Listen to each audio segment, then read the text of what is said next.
All right. Good morning, everybody. It is the Rise and Grind Morning Show. It is Friday, September 6th. Man, we are just, 56, 57 hours away from kickoff. We got to watch a little bit of football last night. Of course, it ends in fitting fashion with what could have been a little bit of controversy all ready to start the NFL season. I don't know. Well, you guys tell me what you think about it. Was his toe on? Does the push-out rule come into play here? I don't know. But we're going to be talking about Detroit Lions this morning. We got a lot to talk about. Well, a little bit, but there's a lot in it. These anonymous sources, you guys know they irk the crap out of me. I don't like anonymous sources. I mean, I do and I don't. I utilize them every once in a while. But in this case, when you're trashing a team, just step up. Just say who you are. Who's getting trashed? The Lions. Ooh. A little bit. Yeah. A little bit.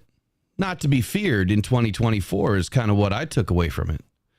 Not to be feared. They were too easy to figure out.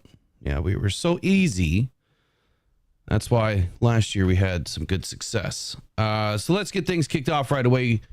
Good morning to everybody in the chat this morning. Appreciate everybody stopping by last night. We did the first Fantasy Football Tonight FFT TV was last night, but next week it'll be Wednesday night, and it'll be packed wall to wall with just fantasy stuff. No small talk, just fantasy stuff. So we got to meet Jared Eisenlohr last night. He was in Vegas. He was putting his rosters together, gave us some tidbits, some nuggets. It was just great conversation just about fantasy and kind of where it's evolved to and what it is today. And next week, you're going to figure out how to be successful each and every week. So one of his targets, Rashee Rice. Everybody forgot about Rashee Rice. How good did Rashee Rice do last night?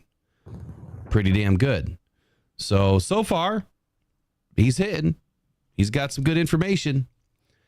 So let's welcome in the chat, and then we'll get into the roster this morning. Good morning, Michael Garrity. We got Trace in the house. Rick. Bruce MacArthur. Of course, Uperlight's in there. Fred Peterson. Who else is in there? Broski Bear, Roger Orlowski, all members of the channel. And rest of the chat, we've got Donna Milliken, Casey, Bill Collier, Elizabeth LaValle, Jack 2125. Let's go Lions. Of course, let's go Lions each and every day of the week. And I want to say super shout out to everybody again. Blessing this channel with all the memberships. Let me give you guys a quick rundown recap right now of what we're looking at for memberships. Give me 1 second here. I got to give a little shout out to Broski Bear this morning. He says, I'm looking rather dapper in my sport coat today. Was he talking about you? Yeah. The sport coat. I got my suit jacket on, my Lions suit jacket on today. It's cold up here in the UP. He's just trying to butter you up because, he knows not to, he knows. He knows.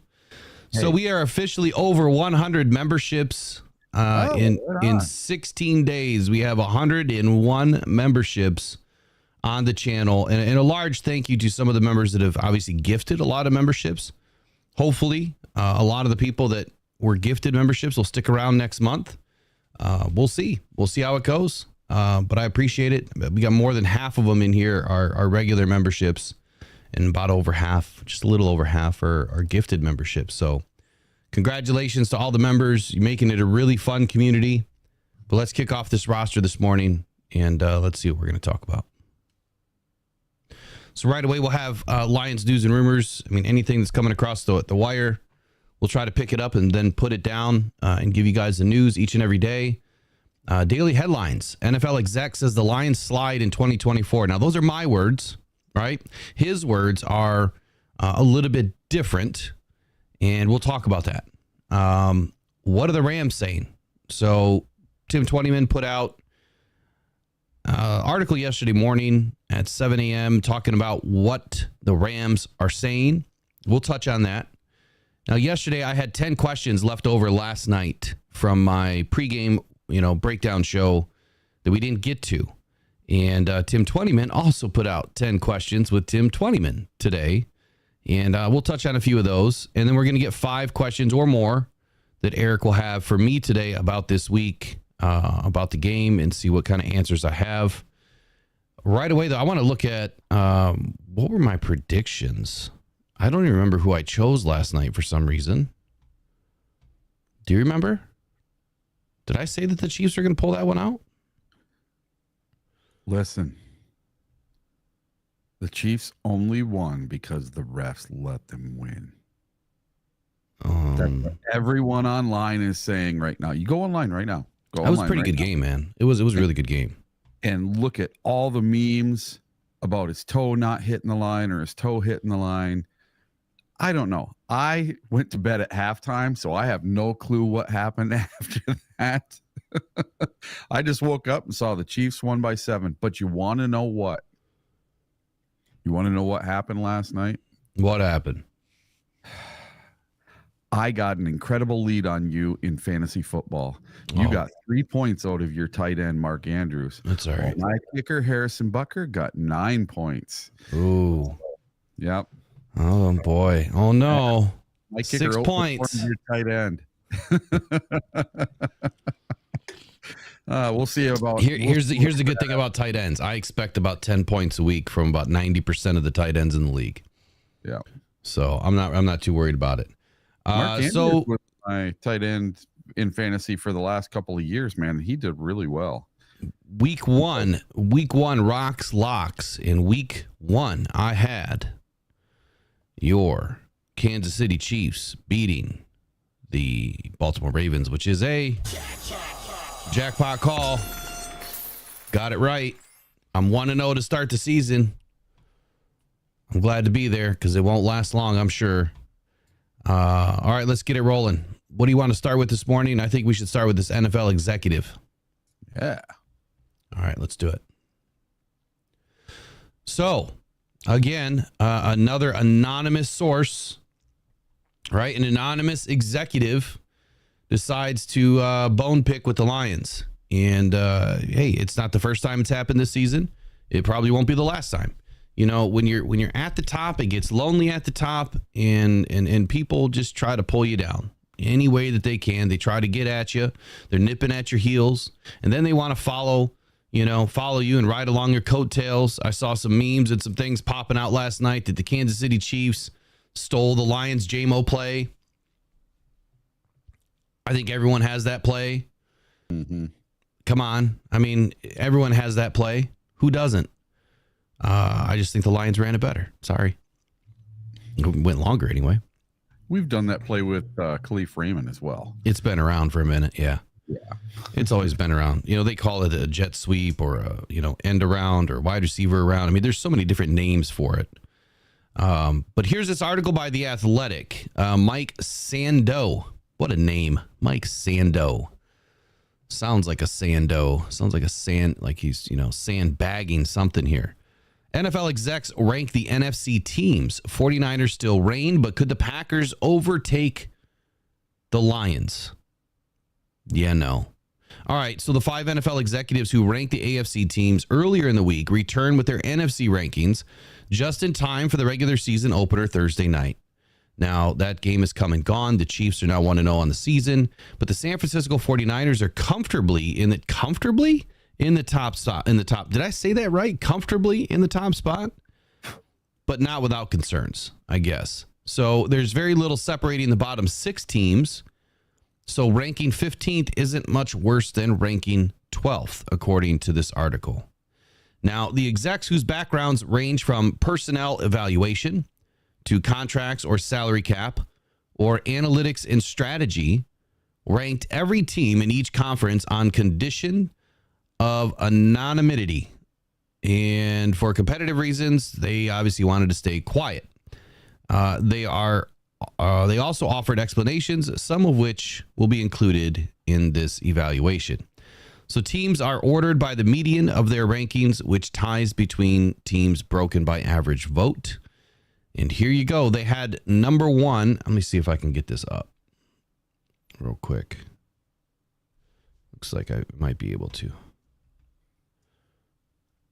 Let's see here. If I can make this Don't bigger. forget, everyone. If you hit that like button, it keeps the ads off. We got over 50 people watching. Let's get it up to 50. There we go. All right, let me transition. I'm going to bring this in. So right away with number 1, you had the 49ers. Okay, they were ranked number 1 by 4 out of the 5 executives. They were ranked number 3 by 1. So their average was 1.4. The Packers average rank was 3.4 and the Lions 3.8. But this is the number right here in the middle. A 9? Really? Ninth. Somebody gave us 9th. So middle of the NFC. Yeah, number 4 guy there's got it right. Yeah, I don't know. I don't get it. I mean, you have 1 and number 2 at 2 and 2, and then number 4 is at 1. I mean, those are believable, but you've got number 5 and number 3, whoever these anonymous execs are putting the Lions behind the Packers. They're putting the Lions behind the 49ers. They're putting the Lions behind the Eagles. Hey, we stayed in front of the Cowboys on one, but not on the other. Hell, we're even behind the Bears on one, but not the other. Yeah, come on. So, I mean, those ones on the bottom kind of make sense, but what I will say is this. Watch out for these Cardinals, man. These Cardinals are coming. Watch out for the Commanders. They're coming. Don't be surprised if Daniel Jones has a record season for himself. I'm telling you, there's going to be 3 teams in this NFC that are going to shake things up this year. It's just not going to be in the NFC North, where the Lions are already in front, leading the charge this season from carryover of last season, and I think that they're just gonna compound upon it. It's no secret. So here's what they said. Let me just go to what they said about the Lions, then we can talk about some of the other teams. So there's wait, okay, big stop sign, alarm here. Wait, there's an 8-spot gap between the highest and lowest votes for the Lions. It's kind of shocking, right? A 2, a 9, a 1, and a 5. The exec slotting the Detroit Lions first in the NFC loves the way the Lions have built a 4-down offense with an in-your-face ground game behind a strong line. That's accurate. Would you agree, Eric? Yeah. That's accurate, right? That's a fair statement. Their statement is there is a physical element to it. They marry their pass game to their run game really well. Very accurate statement.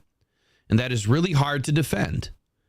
I think that they've added enough pieces to the back end of their defense to at least be league average, which for us would be a huge jump forward. So we are 27th. If we can get up into, the top 15, that is a huge jump. That's an extra win on this season, in my opinion. If you are that and you are still scoring points, then you're going to be a very difficult team to deal with. All of that, great statements, and I'm not just saying that because I'm a Homer Lion fan. It's true. It's very accurate. We are a very balanced offense. Now, we do have the Dan Gambles of the game that'll be coming up every week, but I feel like that's predicated upon wanting to win, number 1, and 2, you do what your strengths are. And if your offense is a strength, you might as well continue to use it throughout every down in the game, depending upon where you are on the field. Now, the exec predicting a fall for the Lions thought the league would catch up to Detroit this season. Partly I could understand, all right. So let's give this guy a little bit of due diligence here. There's a lot of tape on the Lions now. What we do is not a secret. But how many other teams do it? Patrick Mahomes does the same dang thing every single game. The Chiefs do the same stuff every single game.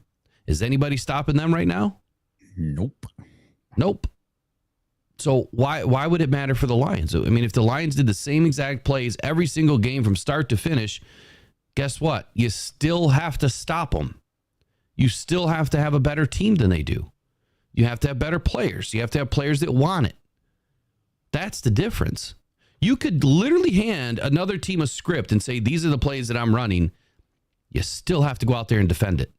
You can call a perfect defense, but your players have to beat our players.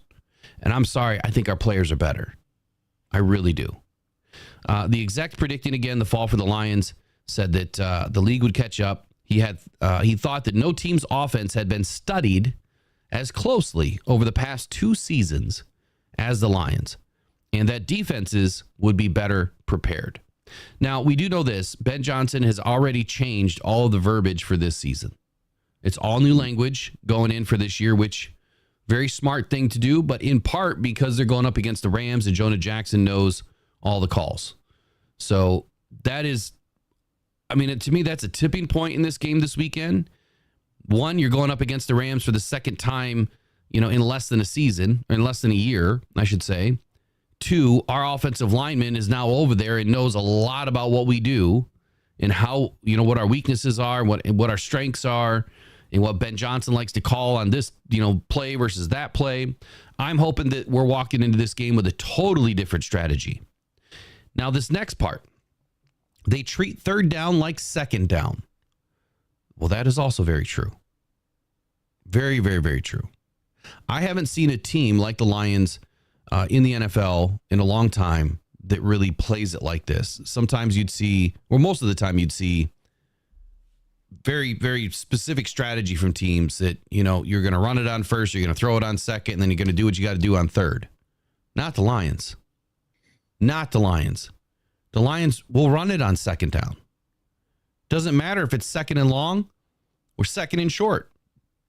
They'll run it. They don't care.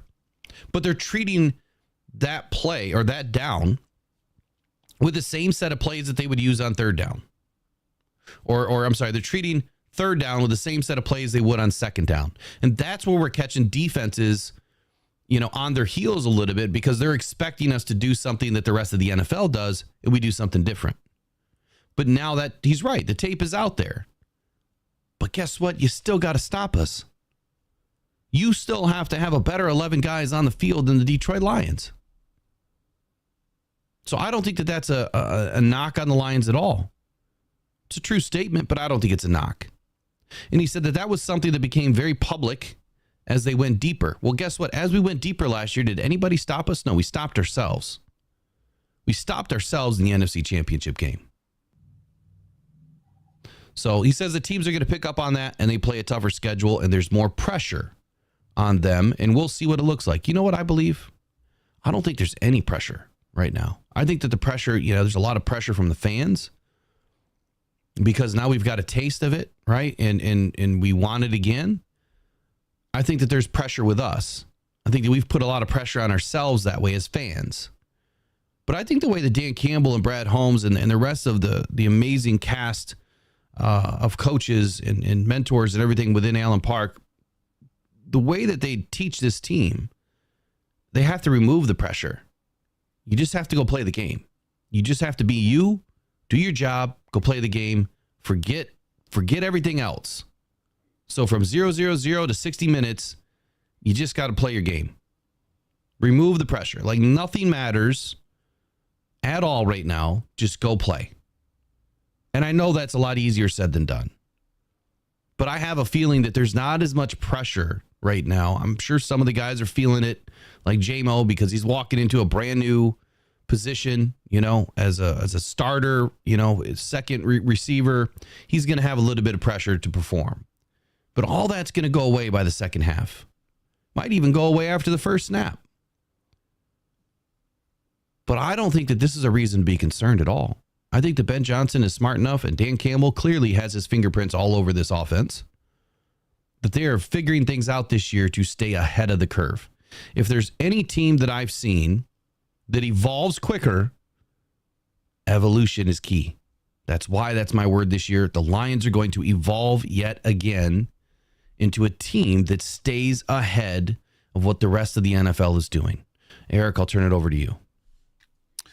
Well, this is my thing. You tell me the last time the Detroit Lions offense was stopped. Didn't score.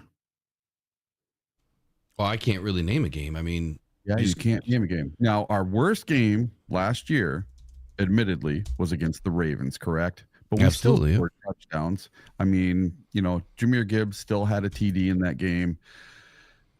That was our worst offensive output of the entire season. No one else could stop it. the Lions offense was an unstoppable machine. And what makes you think for 1 minute, Mr. Anonymous GM, that this offense isn't going to keep chugging along? They keep adapting. And that's what you have to have. You have to have an offense that can adapt. Otherwise, people are going to figure it out pretty darn fast. And listen, I've heard all week that we've figured out the Rams offense. When Matt Stafford is under center, he's most likely going to hand off the ball. When he's in shotgun, he's most likely going to throw the ball. And another thing, our offense isn't what lost us games last year. It was our defense, having the 27th ranked passing defense and 17th, 19th offense or defense overall. This year, if we can have anywhere close to a top 15, top 10 defense, that is going to fix a lot of things. We're going to get turnovers. We're going to have the ball more on offense. Our defense is going to beat up the other team, and I don't think they're going to be passing for 200 yards. I don't think Justin Jefferson and CeeDee Lamb are going to have these big, amazing games where they put all these super big records up. I don't think anyone is going to have a game like that against the Lions this year. It's all done. It's over with. So I think this anonymous GM is blowing smoke out his butt as far as I'm concerned. I think he works for a certain team that's kind of west of us and maybe a little bit north. And that's all I'm going to say about that. So, yeah, there was a comment in here talking about not scoring against the Patriots or whatever. Yeah, we're not talking about 2022 or 2021. Yeah. We're talking about last year. Last year and this year, this upcoming year, this upcoming season, which has already kicked off last night. So, I agree with all that. I mean, yeah, when you look back at the Baltimore Ravens game, yeah, we missed an extra point after the Jahmyr Gibbs touchdown, I think is why it was only 6 points. But yeah, that was a terrible game. I mean, it was a hell of a defense by the Ravens. I'm not going to say that the Ravens necessarily just had us figured out. For whatever reason, we didn't have anything in that game. Maybe the Ravens did have us figured out. Who knows? I think that was more of us just not performing what was put in front of them rather than the Ravens figuring us out. Well, let's just say the Ravens did figure us out. Well, how come the Raiders didn't? How come the Chargers didn't? How come the Bears didn't? How come the Packers? Well, they did on Thanksgiving, barely. How come the Saints didn't? How come the Bears, they figured us out later in the season. How come the Broncos didn't? How come the Vikings didn't? How come the Cowboys didn't, but they kind of got given the win. And then again, the Vikings to end the season. So after that game, the Lions had 3 losses, albeit one was at the hands of the refs. And 2 were at the hands of the Lions, just completely deflated, apparently. Playing, 3 games in 11 days. That's tough. But I wouldn't say that anyone figured us out, because if they did, we would have lost every game the rest of the season. Yeah. And listen, I'm going to say Ben Johnson probably has 300 to 500 different plays in that offense. Their book has got to be just thick, with plays, and there's no way. There's just no way. There's no tells. He likes to run 15 or 20 plays out of the exact same look during the exact same game. Yeah, that's the whole thing. I would say most teams probably carry up to 150 plays per game, 160 probably, and that would be a lot. Who knows how many plays they have overall.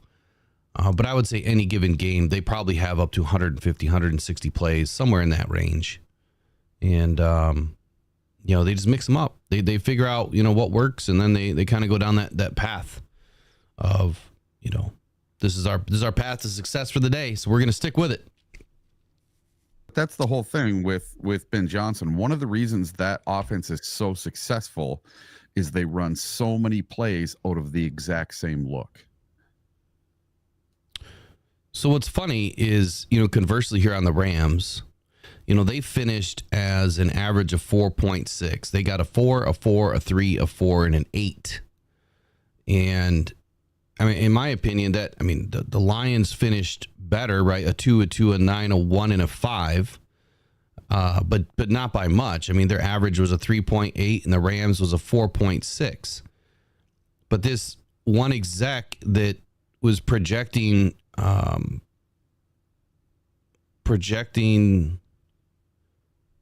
where was it?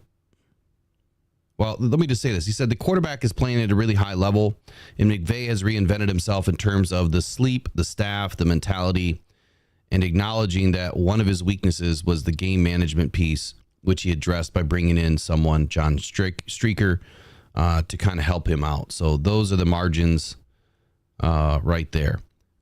They lost Hall of Famer Aaron Donald and replaced him with a second-round pick. I just don't see it. They lost Raheem Morris, too. Yeah, I mean, the Rams are up against it this year. They've got some new faces, right? They've got some new leaders. They've got some new teammates. And, each team kind of goes through their own thing every single season. But I don't hear these execs ripping the Rams for being too easy to figure out. I mean, why wouldn't they be? Why wouldn't they be too easy to figure out? Why wouldn't any team be? Like I said, just because you have tape on somebody doesn't mean everything. You might get away with some things for a little bit, but you may not get away with it for the entire season.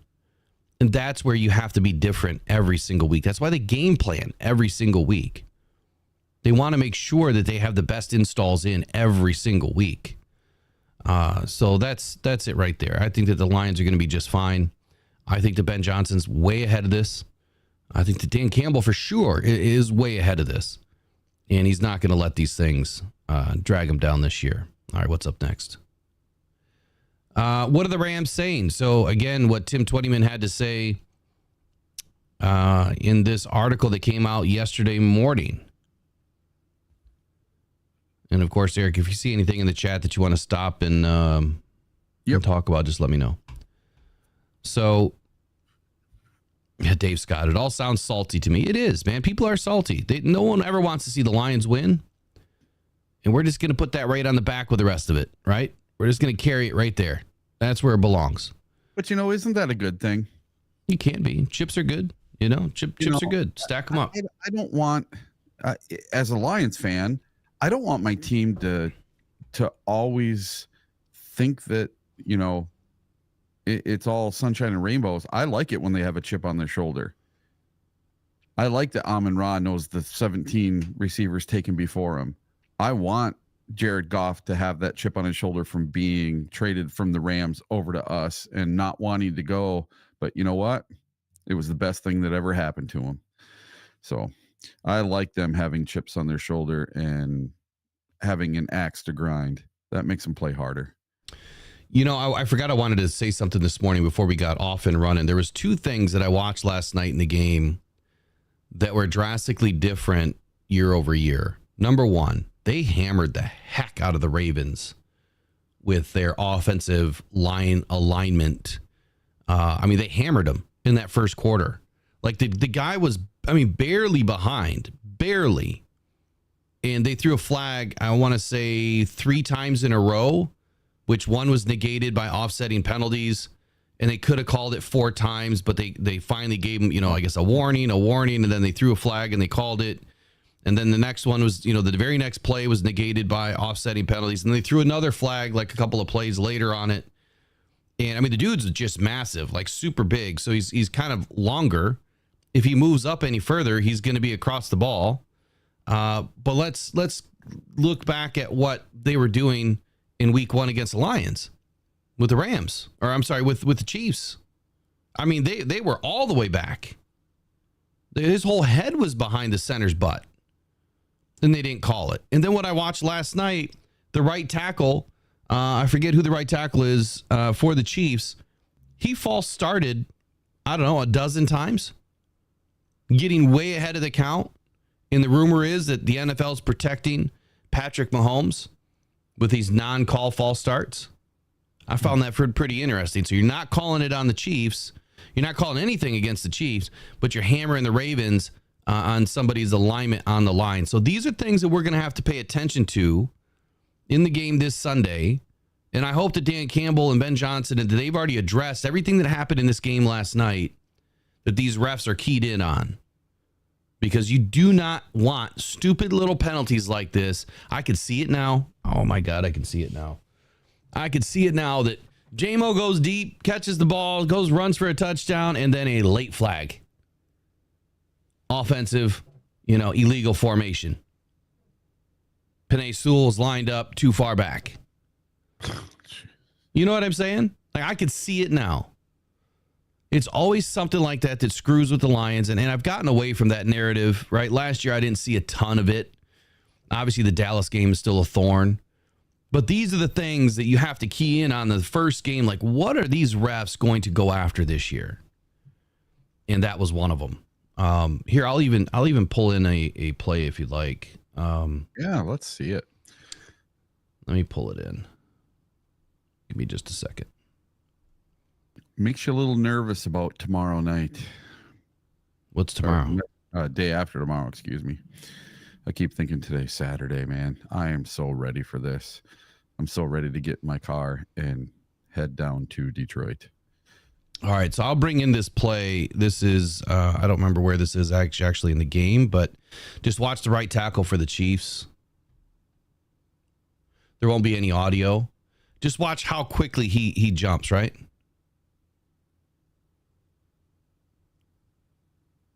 I mean, he was doing that all game. Yeah. And when the Lions went up against the Chiefs last year, I mean, they were both doing it all game. And then they were holding Aiden Hutchinson consistently throughout the game, and they never called any of it until like the very tail end of the game. Like very tail end of the game. So obviously they're not calling that for the Chiefs. So I want to see other teams get away with it then, just not against the Lions. I guess.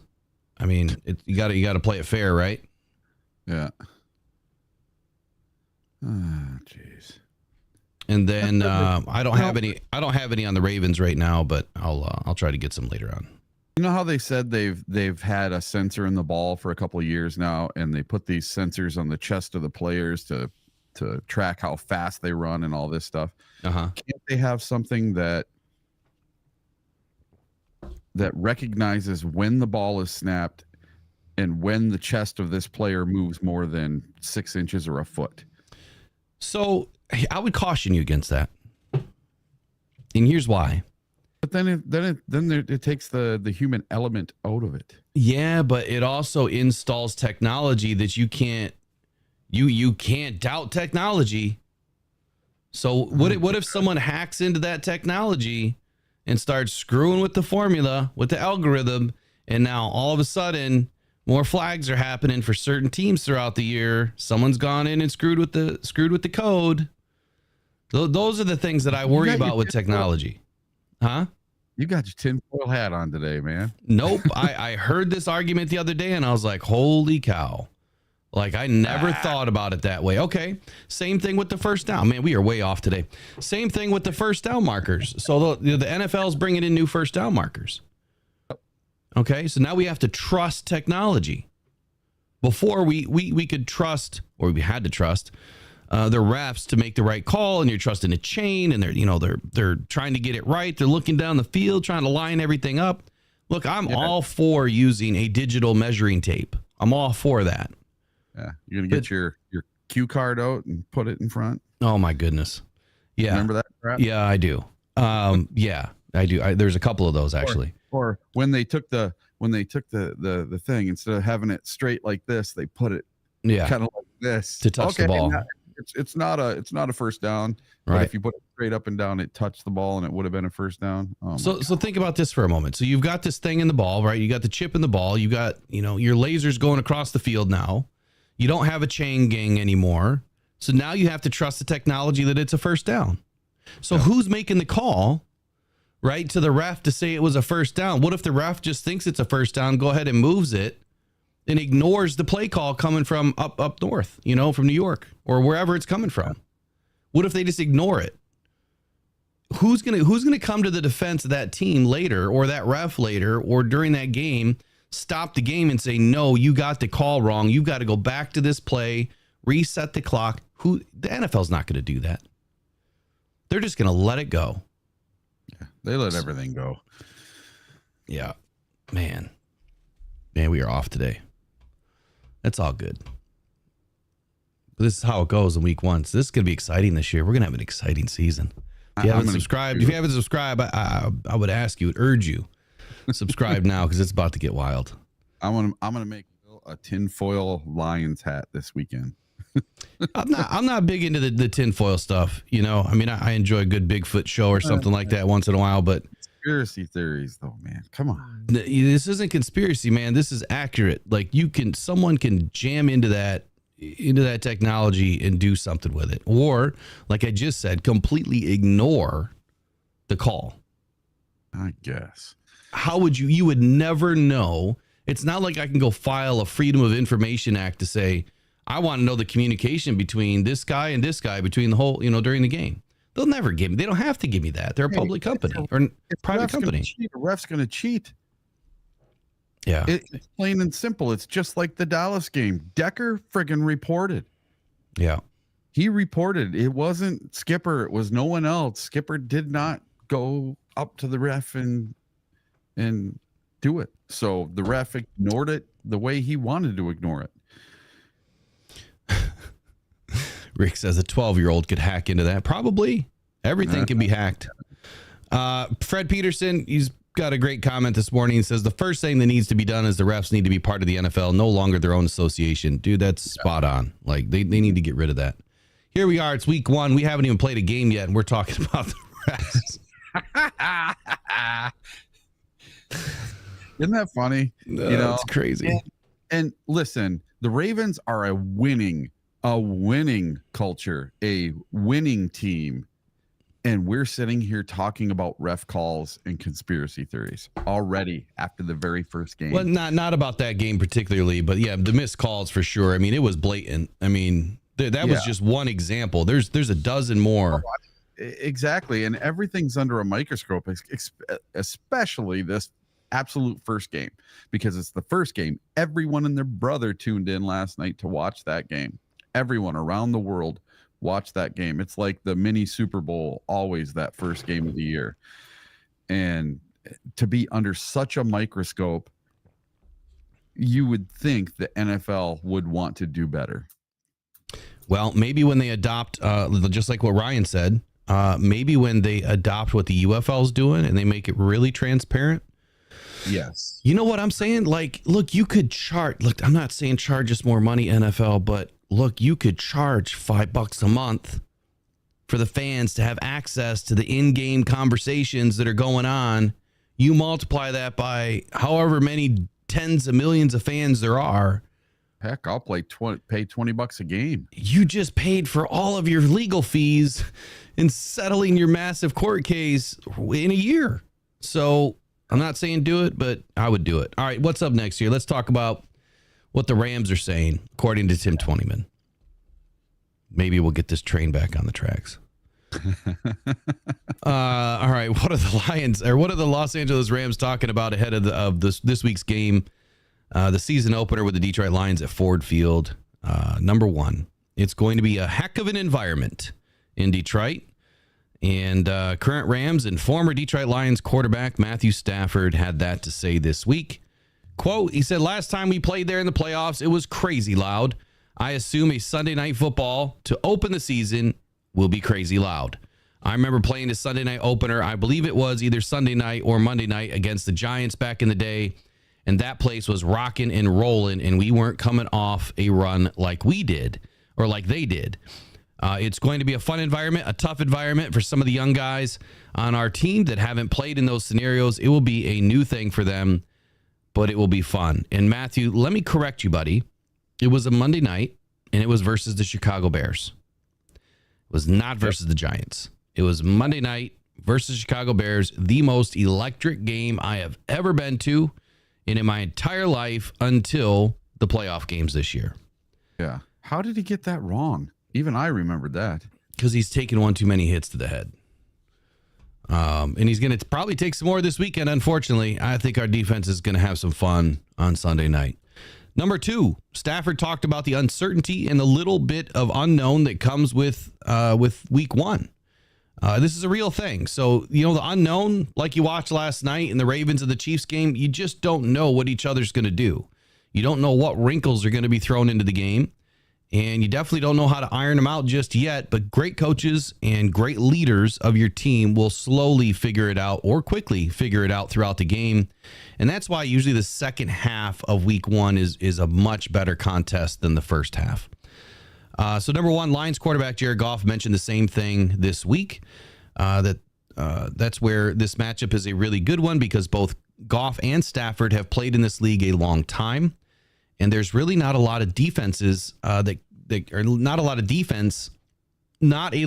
defense can throw at either player that they haven't seen at some point in their long careers. Funny, I said the same thing last night, that, Stafford has seen just about everything. And it's going to have to be a different level from Aaron Glenn if he wants to survive this week and capitalize on a win. Quote by Stafford says, you go into a season opener, there is some unknown there. And so, okay, Matthew, how can you help us in certain situations? Try to get us into something a little bit or a little better and or fix a small problem here or there to have a successful play. Not sure why he referred to himself in the third person there, but number 3, the Rams have 2 rookie defensive linemen they are excited about in Jared Verse and Braden Fisk. And head coach Sean McVay said that these 2 rookies couldn't have more of a different personality.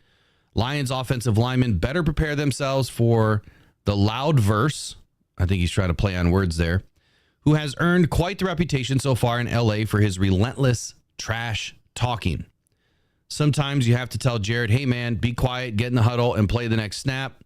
And Braden is kind of just taking it all in, McVay said. So probably a little bit more quiet, a little bit more reserved. So let's talk about that for a moment. Trash talk, yeah, that ain't gonna affect Penei Sewell, not one bit. So I think it's a great matchup. Jared on Penei, Braden Fisk on Taylor Decker. They're kind of mirror images of each other. Penei's gonna trash talk you. He ain't afraid. He is not afraid. Remember last year him mixing it up with Aaron Donald? They were chirping at each other and they got into a little fisticuffs there throughout the game. And then Taylor Decker and Braden Fisk. I mean, they're kind of similar, right? They're quiet, reserved, but do not discount Taylor Decker at all. This dude will get in your face and he'll make it a very bad day at the office for you. And that's what I'm expecting this weekend from this Detroit Lions offensive line. These rookies, I'm more worried about Verse in this game, especially if he moves around the line. If he gets lined up with Taylor Decker, he's got a really good outside move.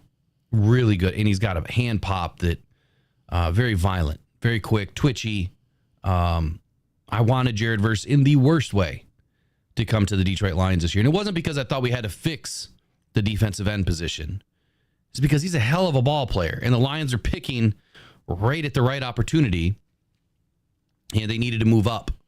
And like I said during the draft, that the Lions needed to move up into the top 15 if they wanted to get a Jared Verse. But we got Terry Arnold. And I'm okay with that too. Because that was the real fix to the season, was securing the back end of the defense. So the front of the defense could get better and have more time. So what do you think about these 2 rookies coming in this weekend, Eric? And do you think our offensive line is going to have any sort of an issue manhandling these guys? Well, going back to our time at the Combine, Braden Fisk was an absolute pleasure and so much fun to watch at the Combine. I mean, he ran his 40 and screamed, yeah, or whatever, and he did all the drills, and you could tell this kid had a bunch of energy and likes getting the crowd into it. And then his playmaking partner from the same team, Jared Verse. Absolute electric defensive rookie. I also like Jared Verse. and was rooting for him to come to the Lions. Both these players I wanted to see come to the Lions. I think both of them are going to have very good NFL careers. But what is something that it's very, very hard for rookies to do? And that's to have an absolute great first game. So I'm hoping that neither one of them have a very first good game, but after that, I wish them nothing but luck.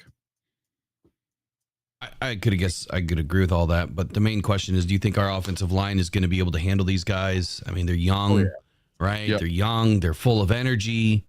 They're not coming into the game, banged up year after year after year, and you're going up against an All-Pro in Penei Sewell, and probably what should have been an All-Pro in Taylor Decker, a couple of seasons ago.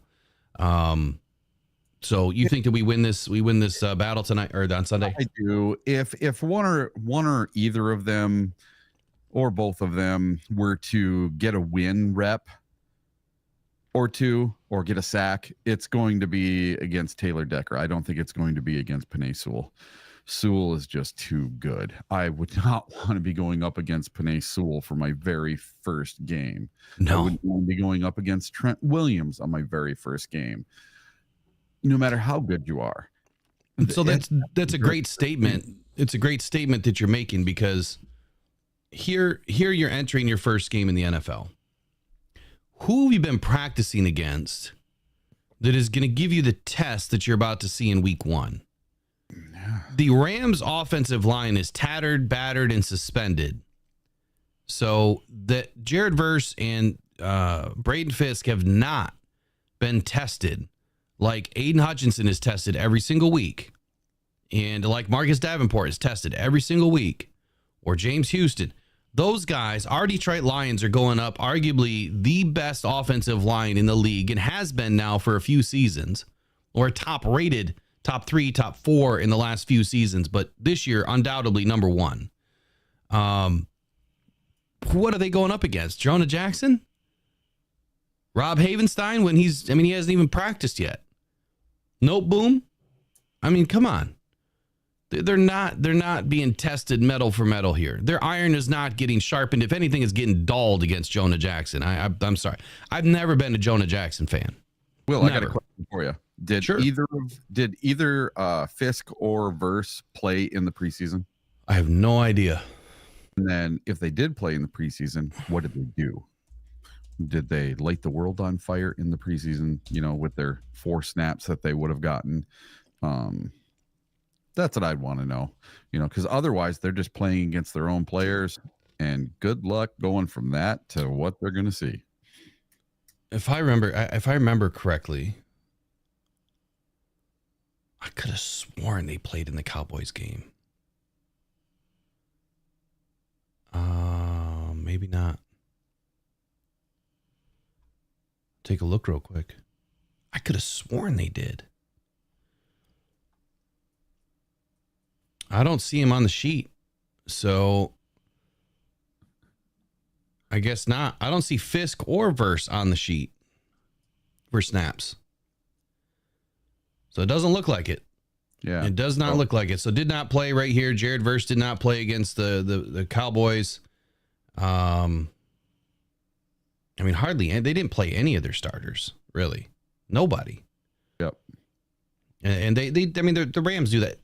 McVay hates the preseason. He can't stand it. Just like the combine. They don't even like to go to the combine.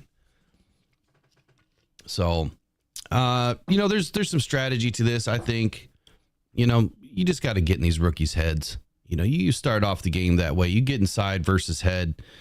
You just got to get physical with them.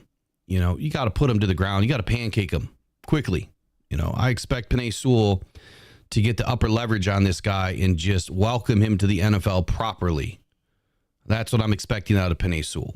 Let's welcome Jared Verse and Braden Fisk to the NFL properly, put them on the ground, and get in their head right away, and that should help manage that situation.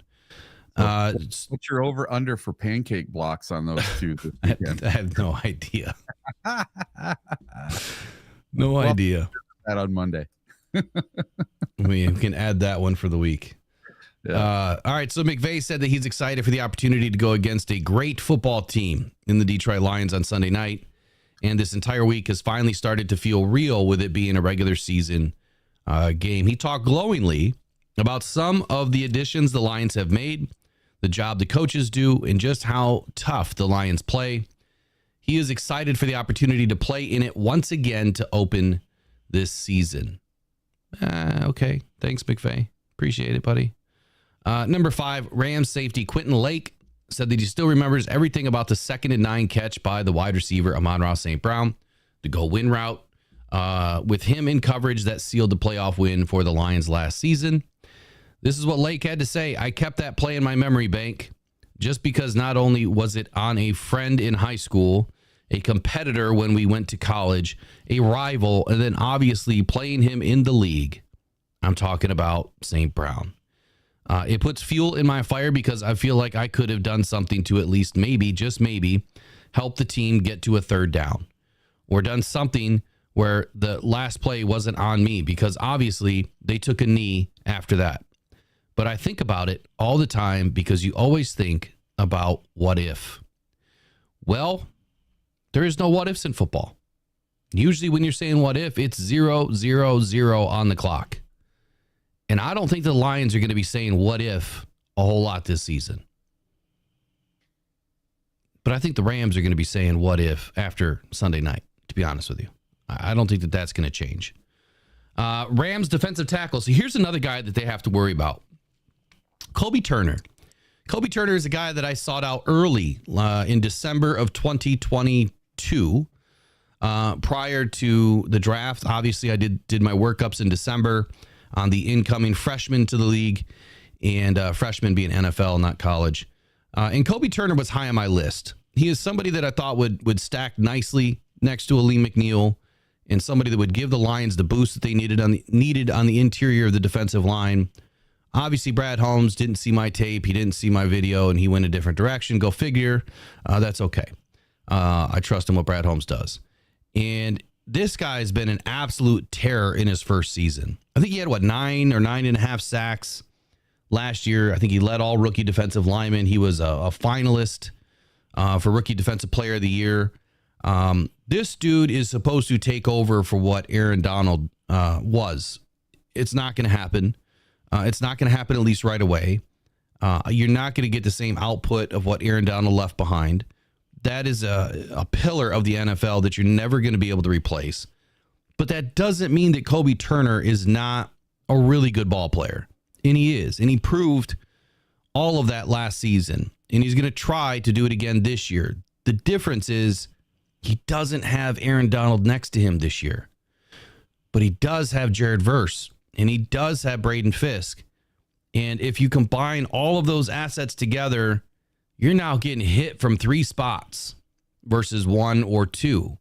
And I do believe it's going to give the Lions a little bit of fits, here or there.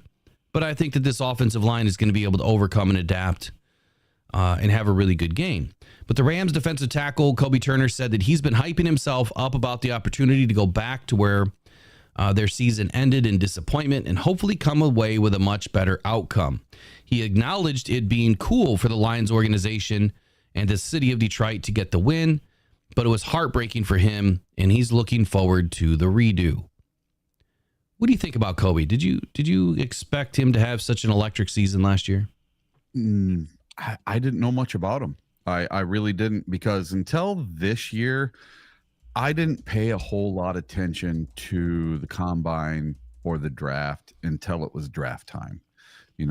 I was the typical most normal NFL fan, but I'd read about Lions stuff every day, but I didn't go. Did you just say you're normal? Deep. Yeah. Normal. Yeah. Says the guy in a Detroit Lions sport jacket. Yeah. Yeah. That's as normal as I can be. Come on now. We are anything but normal as Lions fans. You have to be a little crazy to be a Lions fan and stick with them, but that's what true fans are all about. Just wait till Sunday. Yeah.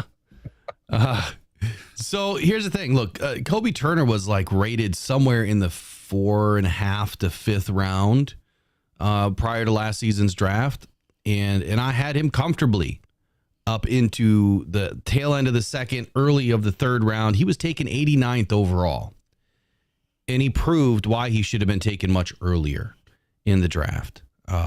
This is another player that kind of slipped by us, but hey, if Brad Holmes didn't think he was a fit, then he wasn't a fit. And, we went into a different direction. I can't say that, and maybe Kobe was on the clock for the Lions. We moved all the way up to 96 after Kobe was taken to take Broderick Martin. So I think that there's a lateral move there. Kobe was taken. Brad Holmes freaks out, does anything he can do to get the next best guy on his board, and takes Broderick Martin. So I hope that Broderick, works out this year. Obviously, we're not going to see him till about week 6, hopefully. But I do believe something tells me, and I hope that someone could ever ask that question. I don't know if Brad would ever answer it. Was Kobe on your list last year? I would love to know if he really was. And maybe someday when this is all over for Brad Holmes and he's retired from being a GM and he's out of the NFL, maybe we'll find out about the players that could have been Detroit Lions. That, I think, would be a great docuseries by Brad Holmes. The players that could have been. Maybe I'll get a chance to write it. Who knows? Number 7, McVay said former Lions guard Jonah Jackson, who signed a big free agent deal with the Rams this offseason, is moving to center for Sunday's game, and Steve Avila is being kicked over to left guard. This is not a secret. We've been talking about it throughout the week. I think this is going to be a big problem. Big problem for the Rams. I think that center is a very difficult position to play, and you're now going to be going up against potentially DJ Reader, potentially. But be that as it may, Aleem McNeil. And Aleem McNeil has gone up against you time and time and time and time again. He knows your weaknesses. And if you combo Jonah up and you attack Jonah, who's going to be like a fish out of water playing center, I think that's the path to Stafford this week. I think that you combo Jonah up, you put 2 guys on him. Normally you have offensive players that double team defensive players. I think it's time to double team Jonah Jackson. Just run right at him, go right through the center, and then you're going to crash Davenport and swing Hutchinson around, and it's going to be a bad day for Matthew Stafford. 5 sacks on the day. That's what I'm going with. 5 sacks. Right on. 5 sacks. Listen, who knows Jonah Jackson better than anyone? Mr. Aleem McNeil, Hutchinson.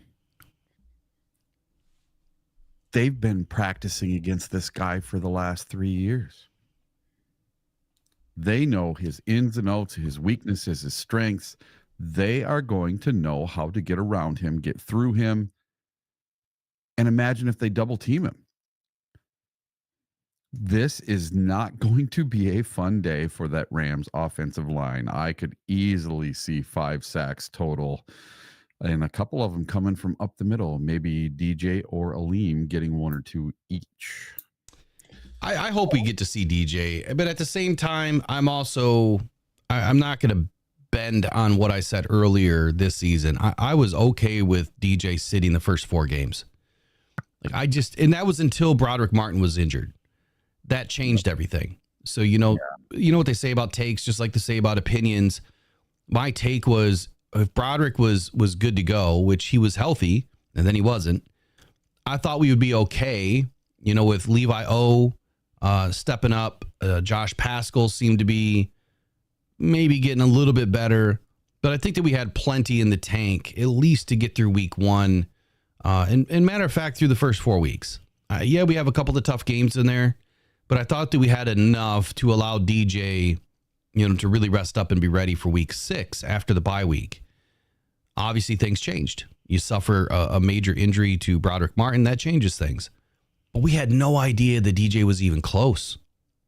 The whole story was there was no timetable. And that's like a phrase that you use when it's going to be a minute. No timetable means it's going to be a minute. It could be a while. But that wasn't the case. DJ looks great. Some of the videos that I saw, he looks wonderful. We'll see what happens. We'll see if he gets in there this weekend. All right. Hey, I have to address the chat. Okay. We're voting on the blue beard. Yep. So we're going to do something right now. All right. You guys have 60 seconds to get out of the chat, hit the like button, and get us to 100 likes. We need 26 more. So 26 of you need to hurry up in the next 60 seconds and get us to 100 likes for the 15th day in a row. And if you can do it in the next 60 seconds, I will have a blue beard on Sunday. Oh, buddy. Your wife is not going to be happy about that. Get it done. I want to see it. Yeah, come on. You got 60 seconds. Here we go. Oh boy, here we go. I need the I need that sound bite, the do whatever that one is. I need that. 60 seconds. Here we go. At 9:02, we need 100 likes. This is huge. There you go. When the song's over. Smash it.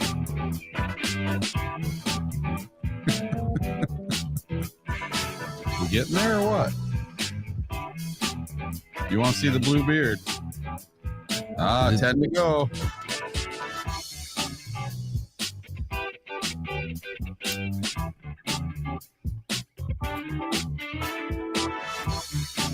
This will be the first time I like my own stream.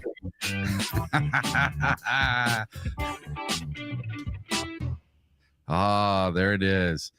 90 likes. Man, come on, you guys almost that wasn't 60 seconds. We still got 15 more to go. Are we there yet? My clock says 9:02. Yeah, but yours was 9:01 and 20 seconds. Come on, you got 8 seconds. Let's go. 8 more to go. Get it up there. You guys want to see me in a blue beard and this awesome sport jacket? Well, I can't tell you everything else I'm going to be wearing, but it's going to be awesome on Sunday. It's going to be kind of cool too. So bring a jacket this weekend. Yeah, it's perfect football weather. Hey, you know what I didn't do to the chat? I didn't show you guys my awesome shoes that came in. Check these out, man. They even say Rise and Grind on the side. All grit. Yeah, you guys know what's up. Those are my awesome shoes for this weekend. Oh my goodness, we need 3 more likes, people. You got to hurry up. Come on. Oh, wait, we're there. We're there. I see 99. Oh, geez. I don't know. It's a little bit behind, but there's definitely 100 likes in there. We'll get there. We're going to have to see. Well, you guys are going to have to wait and see if I have a blue beard this weekend. Oh, my wife's going to kill me. Yep, she is. I sent you the blue stuff that will wash right out. Yeah, I'm going to have to find that this weekend. Yeah. I'll have to go to a Rite Aid or something. Yeah, I think they're all closed now, but Walgreens, something. Walmart, Meijer. So this said that this was 10 questions, or what the Rams were saying. So there was 8 things in there. I'm done with this segment. We'll move on to the next one here. What else is on the roster? So 10 questions with Tim Twentyman. Let's move into the 5 questions to me, and then we can come back to the 10 questions. But it is 9:04. I do have to get to a sponsor. Every day, thousands of people are discovering Uper Lights, Michigan's newest, funnest rock to go find on the shores of the Great Lakes. Don't go out with just any light. Try the Convoy C8 from uperlights.com. It's guaranteed for life, and you'll find all the ones everyone else misses. Quality UV lights that are perfect for Uper Lights with prices starting as low as $20. Please make sure to visit uperlights.com for all your UV flashlight needs with the best guarantees on the market. Just what you wanted and not what you didn't. The best quality, the best guarantees, and the best UV flashlights from uperlights.com.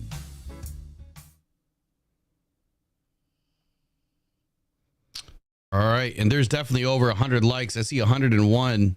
Right on. So you're smurfing it up. Papa Smurf. You're smurfing it up. All right, appreciate the chat for getting us up there. Was that 15 days in a row? Yeah, 15. Yeah, it's more than 15 shows too. So that's excellent work. This season's going to be incredible. I know that I haven't been doing videos, and I've been saying this. My video content, I don't know why it's like no one's seeing it. It's one of those things where if you don't do videos, you kind of get buried. So that's another way to help me get back on the map. Obviously, every week for about 22 weeks straight, there's going to be a lot of videos coming at you. prior to this, I didn't do a whole lot. Like I didn't even start on YouTube until October really of last year, like the end of October. So that's when the videos really started, and I plan on doing the regular season pretty heavy. But prior to that, we do enough live shows. We cover enough content. I really don't want to double and triple it up, but there'll be a lot coming at you guys throughout the season. And I appreciate your help on that too. Got to get me back into the algorithm. So, hey, can I do something real quick from the chat? All right.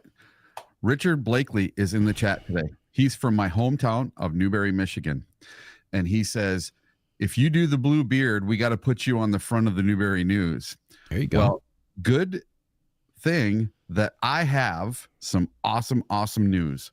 My good friend and my photographer that's done all my magazines and everything else.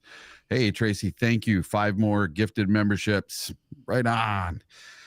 But my friend, Doug Julian, he was a photographer during the Rams game last year. He got credentialed again to do it again this time. So if I have a blue beard on Sunday, I'm going to be able to get amazing professional pictures of me cheering in the crowd right next to the tunnel. That's going to be great, man. That's going to be a great opportunity to be able to have that picture for later. Yes. You know, the Lions like to use certain pictures of blue people, so they'll probably use it. That'd be awesome. But yeah, super shout out again, Trace, man. You are on fire. You just gifted another 5 memberships, which means we now have 106 members of the channel. Joseph Ostin, who's been around forever, just got gifted a membership. Ian Pirate, Daniel Romanowski, J.E., Dylan Montroy, all new members of the channel, the Lions faithful.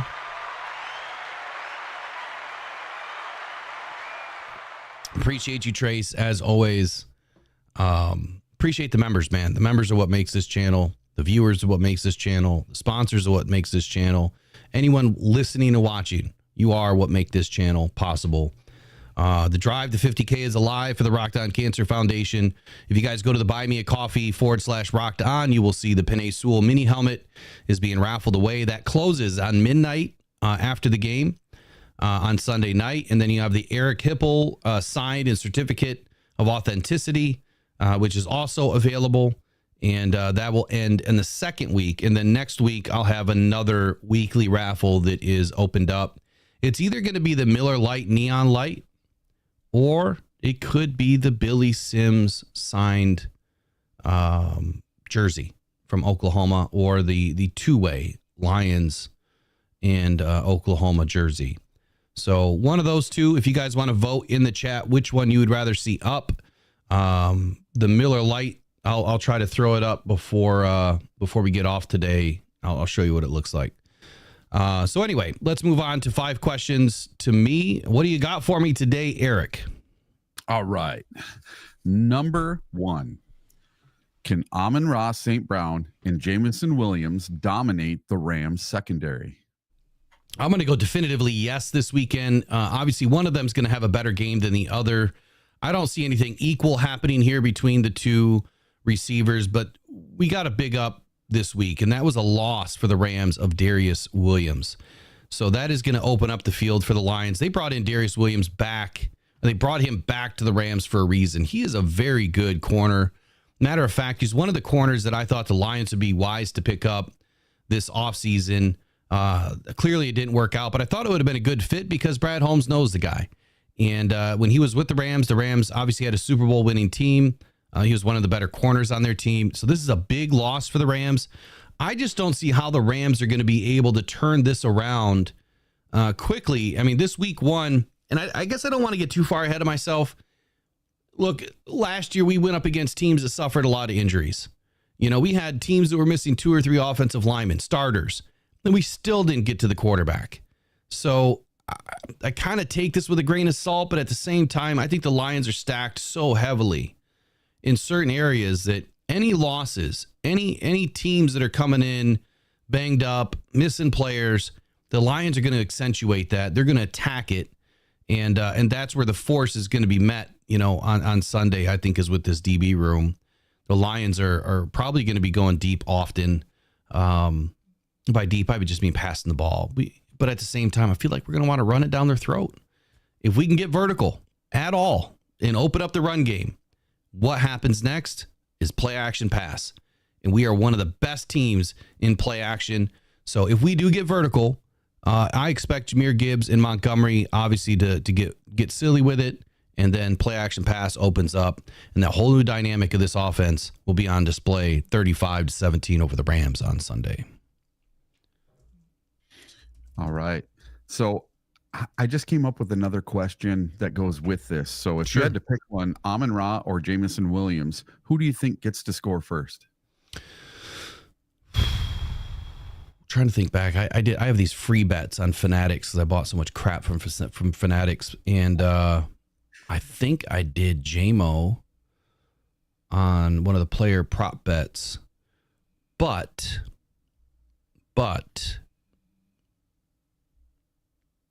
I mean, I think Amon-Ra's too good. Yeah, I do. But I think that this is going to be a tough one because when I look at their DB room, I mean, who do they really have behind Darius Williams that is going to be able to step up? All right, they've got Quentin Lake, which Amon-Ra has shown that he can handle that. Tre'Davious White, who always injured, right? Oft injured. He's going to be the senior quarterback in this backfield this weekend. They have Cameron Curl, who's pretty solid safety. I don't see Kobe Durant really doing anything. I don't see Tre'Davious White being able to handle both. And I just don't see it. I see where one of these guys is going to eat, but I just don't know who's going to get in the end zone first. But I'm going to have to stick with JMO because I put up the prop bet and I think that JMO offers too much by ways of versatility, whether he's, taking a handoff or whether he's catching a pass. I think he's going to end up in the end zone once this weekend, and we need to see JMO get started early. So I'm hoping that we go to JMO early and often. He could be highlighted in this game now with Darius Williams out. So we could see JMO have a big game. Do you see any games this year where JMO has more receiving yards than Amon-Ra St. Brown? More catches? I do. Like a better overall game? Okay. I mean, it could be this game. But I do because there's going to be games where, defenses are going to slide to Amon-Ra. They're going to try to do everything they can to limit Amon-Ra St. Brown in some of these games. But the problem that I think these defenses are going to have is if JMO and Laporta and Amon-Ra St. Brown are all healthy, there is not one defense in the league that can defend all three at the same time. Yeah. Let alone then worry about Jahmyr Gibbs coming out of the backfield. So this is where I feel that Ben Johnson is now adding more wrinkles and new elements to this offense that we haven't seen before. So for teams to, or this exec saying that the Lions are too predictable, the Lions shouldn't be feared, which is my words, based on what they're saying. I think that they're completely wrong. I think that you're going to see too much by ways of disguise in this offensive scheme that we haven't even seen yet. Like, we're going to be surprised ourselves is where I'm going with this. I think that Ben Johnson is too smart and he's too unique with the things that he does. You said it earlier. The Lions run a lot of the same strategy, right? The same scheme, but they can do multiple things out of it. And that is a huge benefit to your offense when you can line up and look the same, but it's anything but. It's a totally different play. It's going to be fun to watch. And I think we're going to see some of it on Sunday night. Remember, it's the first game, so we're not going to see a full install. But I think that we're going to see some unique things. I think that there could be a trick play coming out of this game.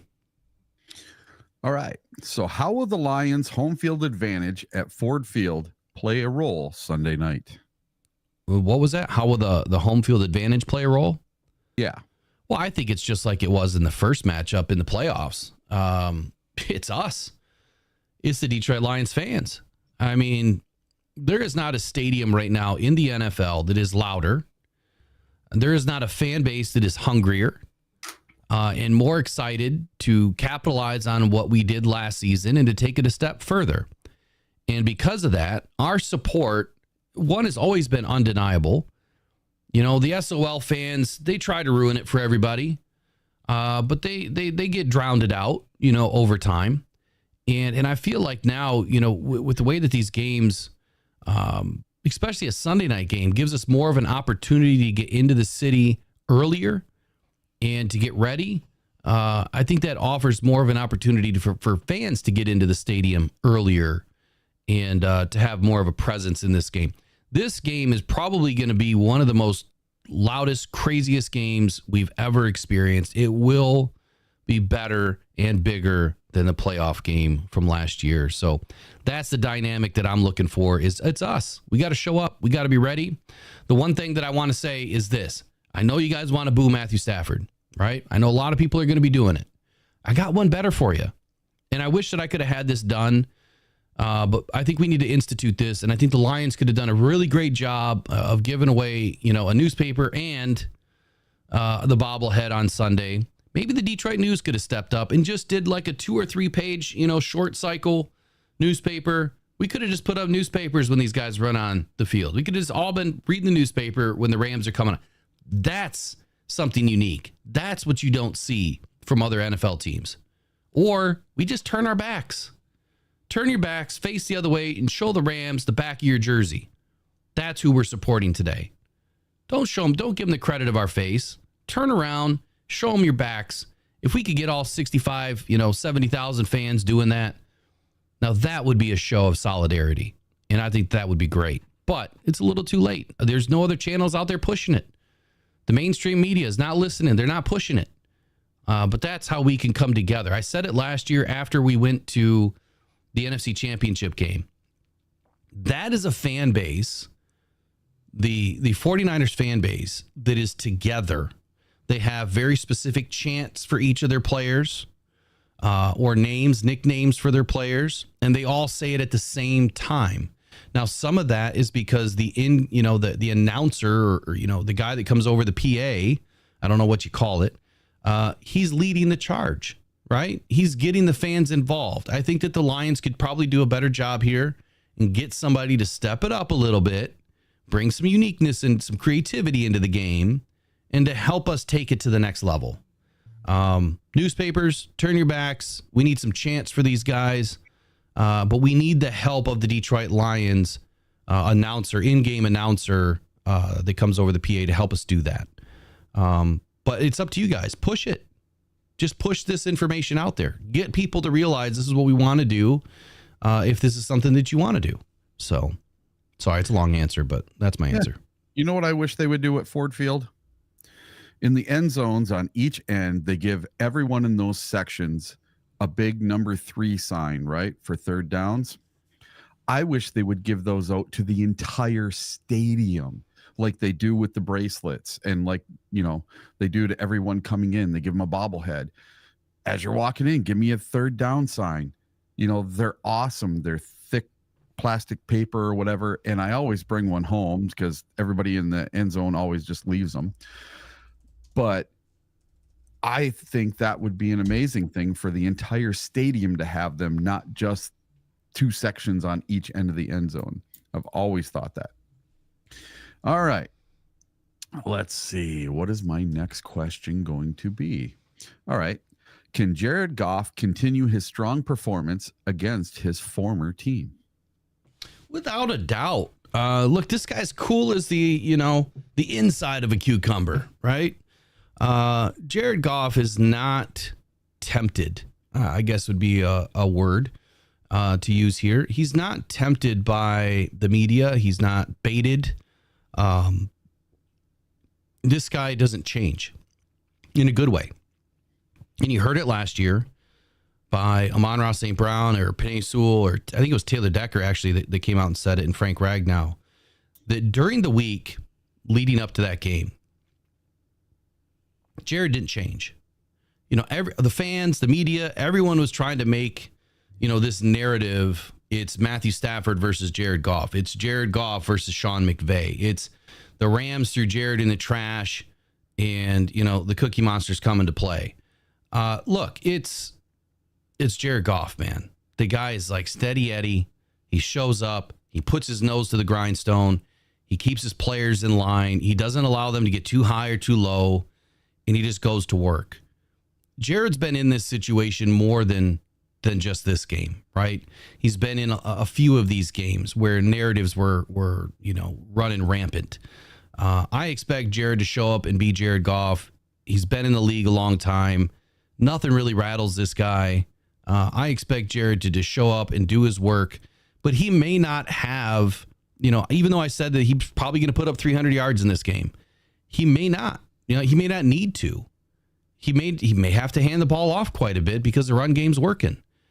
We get an early lead, you slam it down their throat, you milk the clock, you get out. I expect smarter football this season from Dan Campbell.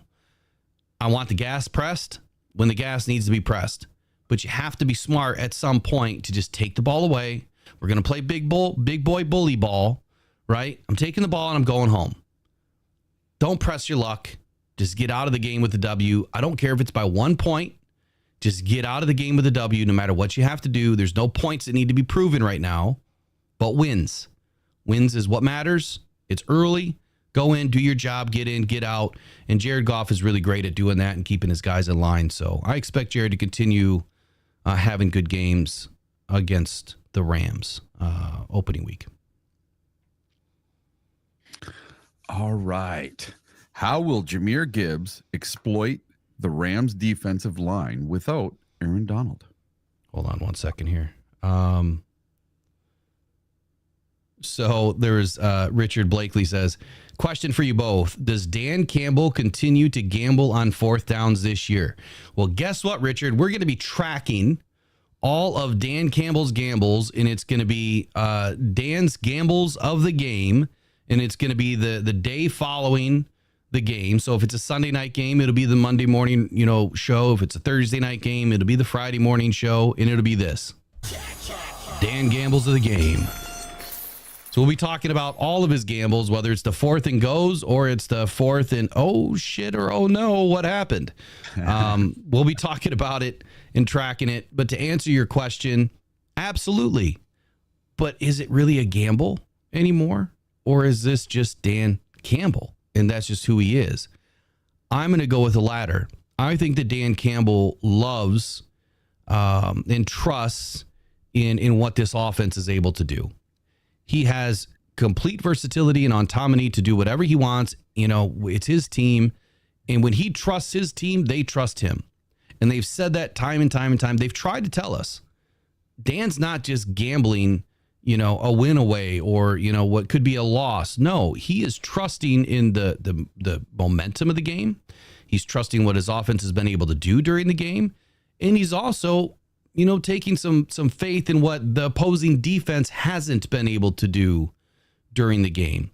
So I expect to see Dan Campbell be a little bit more smart, right? He's probably going to take more calculated risks, but Dan Campbell is Dan Campbell, whether we're going to call it Dan Gambles of the game or it's just that's who he is. I think that he's going to continue to go for it on fourth down because that's our identity, and you don't walk away from your identity when it's been working. All right, what do you got up next? What was your question? So the next one, let's see. Will Aiden Hutchinson lead a dominant pass rush against Matt Stafford? I believe the answer will be yes. And before I get to that, Fonzie34, member of the channel, says, I'm a lead singer in a classic rock band, and we renamed one of our songs to Ramblin' Gamblin' Dan. I love it, man. I love it. Remember Riverboat Ron? Well, now it's Ramblin' Gamblin' Dan. Great work, man. Congratulations on being a lead singer in your band, too. If you want to send us some clips to play, mailbag at rockdown.com is where you can send them. So, and Eric, by the way, too, Eric's a former musician himself. So, and I'm working on something, and I'm going to need some help this weekend. I'm bringing my field recorder because I have this crazy idea with some Let's Go Lions chants and Jared Goff chants and the JMO chants. And I know how I'm going to put it all together, but I need to record some really good chants this weekend. So bring your voices to Ford Field. It's going to be awesome. Bring a sign. Make a sign. You could make a 2x3 sign. They're legal to bring in. Make it bright. Make it colorful. Like I said, put Jared Goff on there 3 times. Get the chant going. whatever you want. Hold them up, man. We just got to get it going. And once it goes, it goes. So is Aiden Hutchinson going to lead a effective pass rush against the Rams and Matthew Stafford this weekend? Definitively, I would say that the Lions are going to get pressure. We've always been able to get great pressure on just about every team besides the Ravens last year. This is going to be a team effort. Yeah, do I feel like Aiden's going to lead the charge? Sure, but what's the one thing I've been saying all season? I think that the Lions are going to be more of a committee, right? You've got the Hive defense, which is a defense that, I predicated my teachings on, where you want more hats on the ball.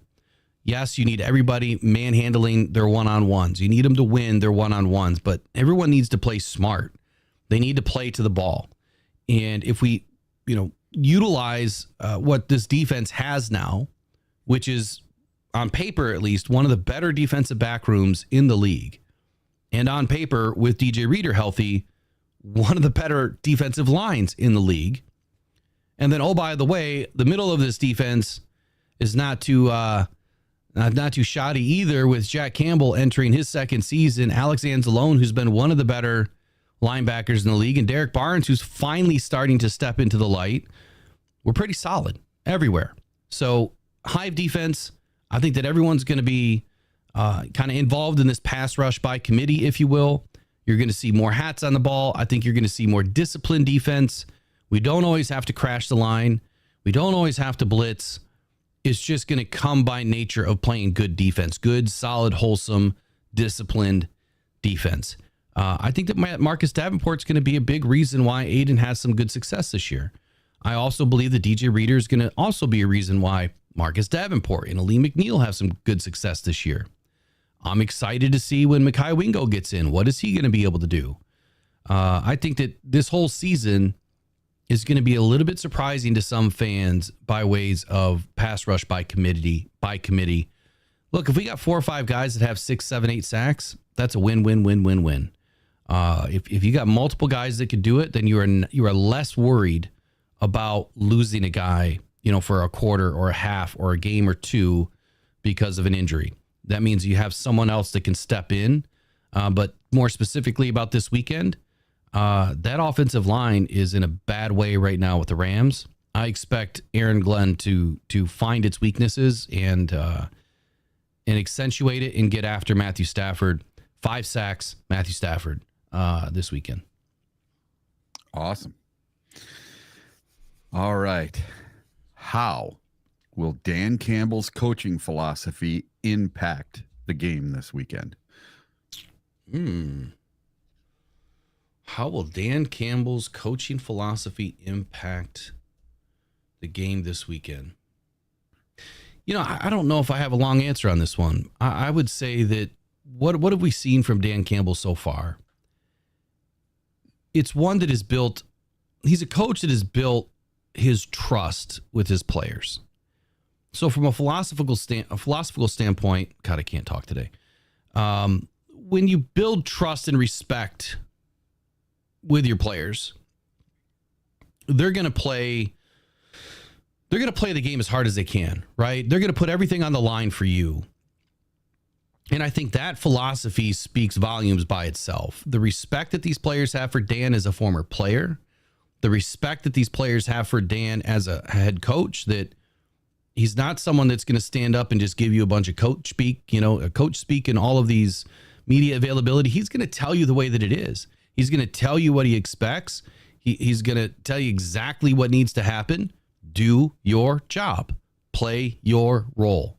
Fit into this team and just do it. You just got to do your job. Everything else is for the birds. You work hard, right? You get after it every single day in practice. You listen, you adapt, and great things are going to happen. I think his philosophy is really simple.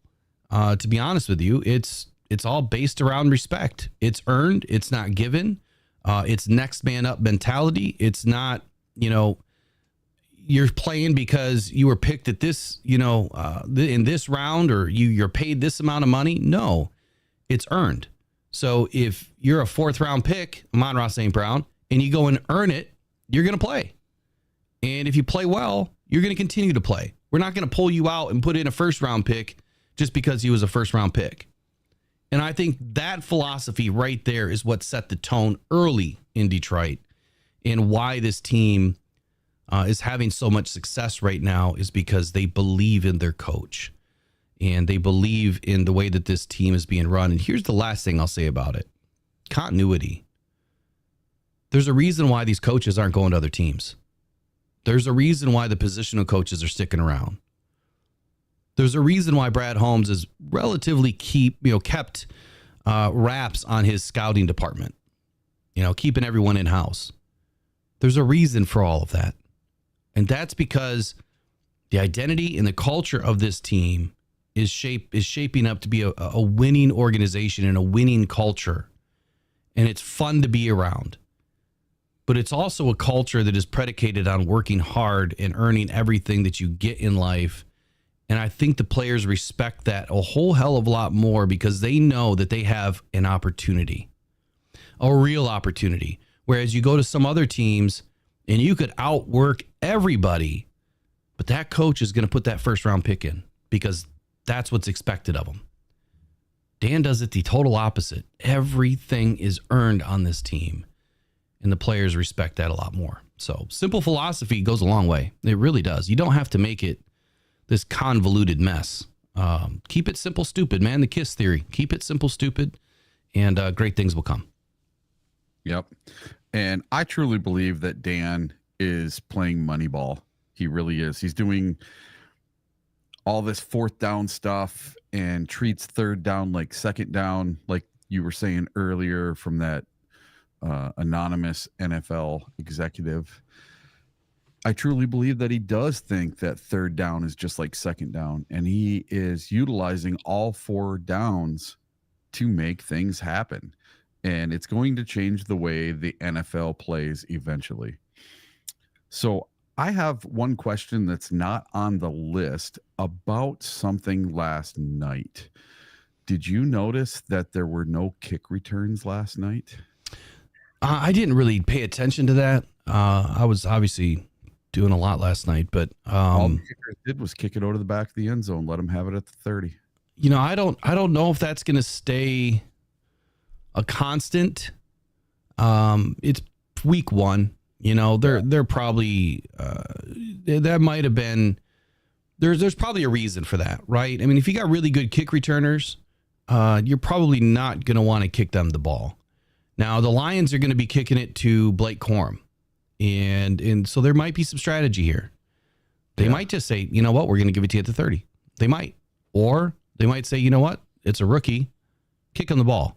And let's go down and welcome him to the NFL. Mm-hmm. Hey, we'll so see. Speaking of Blake Corum, can the Lions linebackers contain the Rams running game? Can the Lions linebackers contain the Rams running game? Kyron Williams is that guy. He was having a phenomenal year last year. Mm-hmm. He had a better season than both of our running backs did. He also had a better offensive line last year. Who did? Williams. He had a better offensive line last year than he does this year. You mean for the Rams? He had a better Rams offensive line. Yes. Okay, yes. not better than the Lions. No. Okay. No, I'm saying last year the Rams offensive line was pretty decent, and this year it's banged up and people are suspended. So I got to take that into account as well. Yeah. Hey, welcome, Mark Pajot. If I said your last name correctly or incorrectly, I apologize if I did, but welcome to the Lions faithful. Just join the memberships. That makes 107 members now of Rocked On Detroit Lions. We haven't even gotten to week one yet, and we have 107 members. That's incredible. That's awesome. Welcome in, buddy. Welcome in. So I guess to answer the question, to your point, fair point, right? They had a much better offensive line last year than they do to start this game. I believe that our linebackers, I think they're going to have plenty of wins this weekend. But I don't see the running backs getting past the defensive line. I don't know if the linebackers are going to have to be utilized as often, as a second line of defense. But I would say, yeah, I mean, without a doubt, I do not see the Rams being able to run the ball effectively. And we're going to make this Rams offense more one-dimensional. And that's where our DBs are going to come into play. And that's where you might see a couple of picks.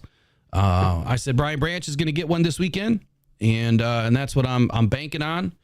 So matter of fact, I need to update Rock's Locks real quick. I'm going to go to the board. So take it away for just a minute. All right. So there's something I need to talk about today. Uh-oh. All right. So as many of you know, I'm really big on social media and on Facebook, and I post a lot of stuff. Well, I posted something about our Detroit Lions the other day, and I asked, hey, what do you think the Lions score is going to be? So I posted a picture of the Rams helmet and the Lions helmet with my prediction of 31-25. Okay. Well, our good friend of the show and good friend of mine, Mr. Tony Bonifero, good old Coach Tony, Coach B, right? He gets on with his SOL take and says that the Rams are going to win this game 24-17. And all of my loyal Lions followers jumped all over his butt. And I absolutely loved it. And I can't wait to get him on next week and be like, all right, explain yourself, Coach T, because I just don't see it. So if you're watching, Tony, you got something coming. And you guys don't know, but Tony and I, we go back and forth on every game all year long with the Lions because I call him SOL fan and I tell him to go root for the Packers if he doesn't like the Lions all the time. But he's a diehard Lions fan. And I just love to give him crap. And it's so funny because he always thinks it's doom and gloom and doom and gloom. We're never going to make the playoffs. We're never going to win the division. And I always am the opposite. I am the forever optimist with the Lions. So it's kind of nice this last year and a half that I get to be the optimist for the Lions. And for once, I'm actually right. You know, for the first time in 32 years, I'm right when it comes to the Lions. It's awesome. So I hear you talking about Tony B's take there. Oh, it's horrible, dude. Horrible. Yeah. And then he's trying to defend himself with all these people going after him in the comments. And I'm like, come on, man. SOL all the way. Oh. So, I mean, Tony's good peeps.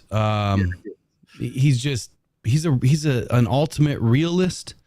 Yeah. Would you say that he's part of the SOL culture?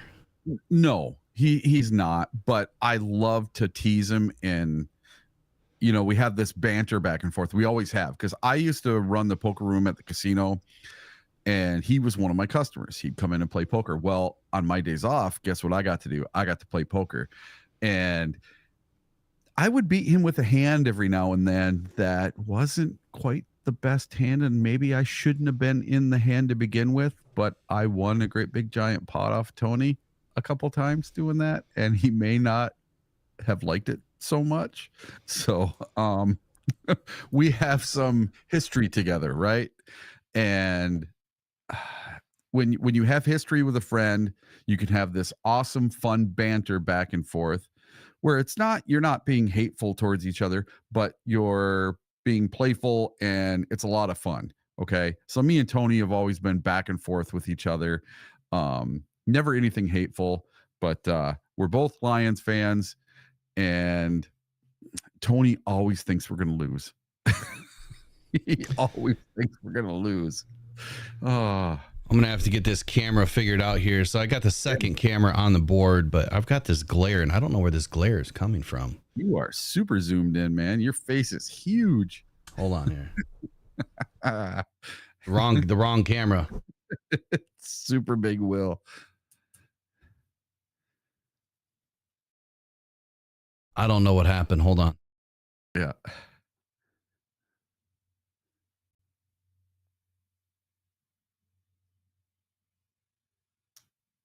So Broski, if you want to know my prediction for the Bears-Titan game. You're going to have to go back to yesterday's show. We did that yesterday where we predicted all the games for week 1. And all of our scores were in there. So if you watch yesterday's show, all of it's in there for all the games. All right. I was trying to fix the other camera, but it's just not behaving. So, all right, we got 5 questions to Will. I mean, you guys let me know. What is your prediction for the weekend? Go ahead and drop it in the chat. Let us know what you guys think is going to happen. You know, win or lose. How many sacks? How many interceptions? You know, player of the game, if you will. Who's going to be player of the game for the Lions? You know, the player of the game call. You know, I kind of really need to see the first week to see, you know, who's coming into week 1 ready to rock and roll. I mean, we know Amon-Ra is going to be ready to rock and roll. We know Jared Goff's going to be steady and ready to rock and roll in week 1. But on the defensive side of the ball, I think that there's some unanswered questions here in the back end of the defense. I think that Brian Branch is obviously going to be leading the charge there as a starting safety. We're also going to see him in the nickel defense. And I think that we're going to be, you know, pleasantly surprised, if you will, with how some of these young guys are going to perform this weekend. But we're walking into a game with a brand new defensive backfield. Not one guy that is starting and playing in this game played last year for the Detroit Lions. Besides Kirby Joseph, right? Besides Brian Branch. But our DBs, our cornerbacks, Terrion Arnold, Carlton Davis, Ennis Rakestraw, Amik Robertson, these guys weren't on the team last year. Sione Vaki, who's a running back, he wasn't on the team last year.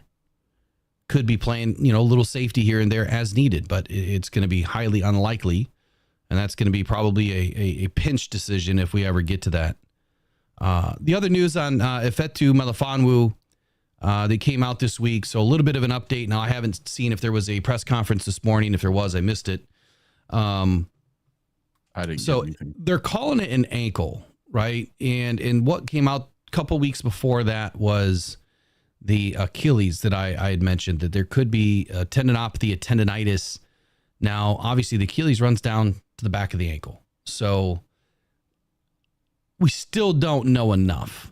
We don't know exactly what's going on with Ifeatu Melifonwu. The good news is he was at practice yesterday. He's a extremely limited participant. We'll know more today. Obviously, the injury report will come out sometime this afternoon, and he's probably not going to play. It's been reported that more than likely he's not going to be able to get in this weekend.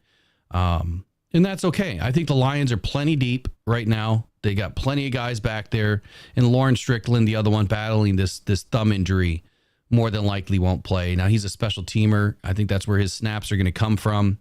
But I think the Lions, again, are really deep, bringing in a guy like Ben Nyman, to help their special teams have more success this season. I thought we played great last year in special teams. I think it's going to be even better this year. So, Will. Yes, sir. I want you to do something for me. I can try. It can be either offense, defense, special teams, whatever you want it to be.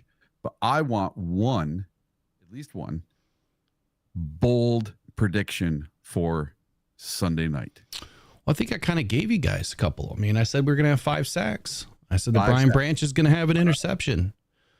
Are those bold enough?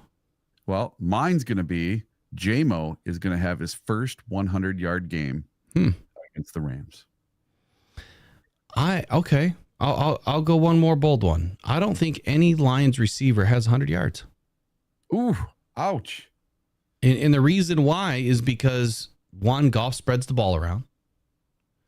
2, I think that we're going to be able to run the ball.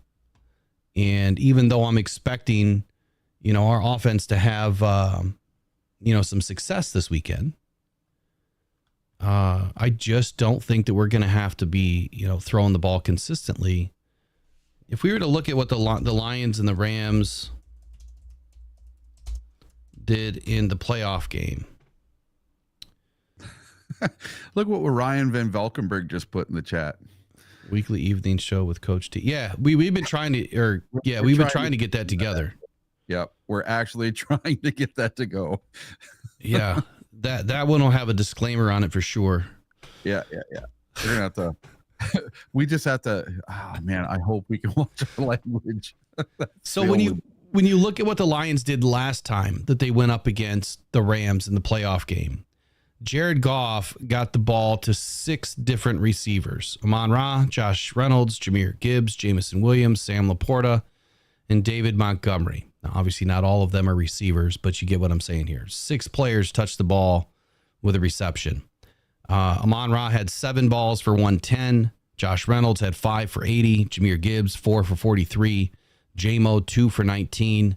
Sam Laporta, 3 for 14. And David Montgomery, 1 for 11. I don't think it's going to be any different this time around.